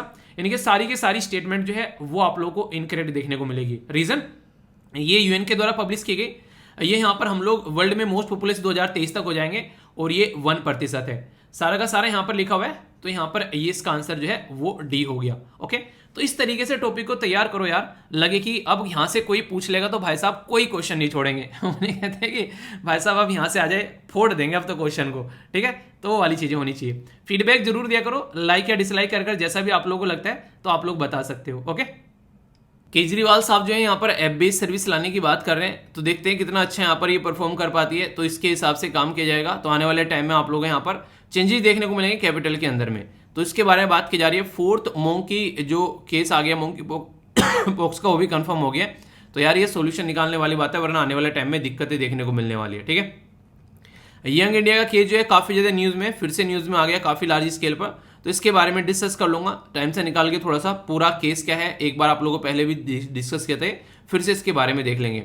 डेटा प्रोटेक्शन बिल के बारे में यहाँ पर बात की जा रही है, आर्टिकल आएंगे अभी कुछ दिनों में, अभी आप लोग देखना। तो डेटा प्रोटेक्शन बिल पहले आप लोगों को पढ़ा रखा है, फिर से एक बार इसका पूरा बैकग्राउंड हिस्ट्री आप लोगों को बताऊंगा, क्योंकि ये अभी जो है रोल बैक कर लिया गया है गवर्नमेंट के द्वारा।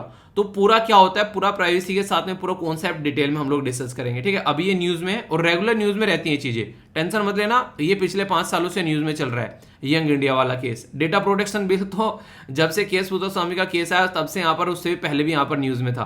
तो ये ऐसी चीजें होती हैं, ये रेगुलर चलती हैं, ठीक है। तो इनको लेकर टेंशन मत लिया करो कि सर ये आर्टिकल क्या था, तो उसको लेकर आप लोग मेरे ऊपर छोड़ दो, ठीक है। आप लोग बस रेगुलर वीडियो सुनते रहो और एंजॉय करो। रेन के बारे में बात की जा रही है, बुरी कंडीशन देखने को मिली, कई सारे लोगों की डेथ होगी, तो उसके चलते यहाँ पर ये इशू निकल कर आ रहा है। तो केरला के अंदर बड़ी बुरी कंडीशन देखने को मिल रही है। इंडिया जो है वो होस्ट करने वाला है यहाँ पर यूएनएससी की जो मीटिंग है काउंटर टेररिज्म, तो ये काफी अच्छी बात है। यहाँ पर यूएनएससी में जो सिक्योरिटी काउंसिल में मेंबर है, 5 जो मेंबर हैं जिनके पास में वीटो पावर रहती है, उनका नाम आप लोग बताइए, देखता हूँ कौन कौन बताता है। इसी के साथ में इंडिया जो है काफी सारे जो सिख कम्युनिटी के जो लोग हैं उनको वापस लेकर आ रहा है, तो ये काफी अच्छी बात है यहाँ पर, क्योंकि वहां पर काफी ज्यादा प्रॉब्लम फेस करनी उनको कई बार पड़ जाती है, ठीक है। आप लोगों को पता है कॉन्फ्रेंस ऑफ पार्टी हुई थी 26, कहां पर हुई थी, ये यूके के अंदर हुई थी ग्लासगो में।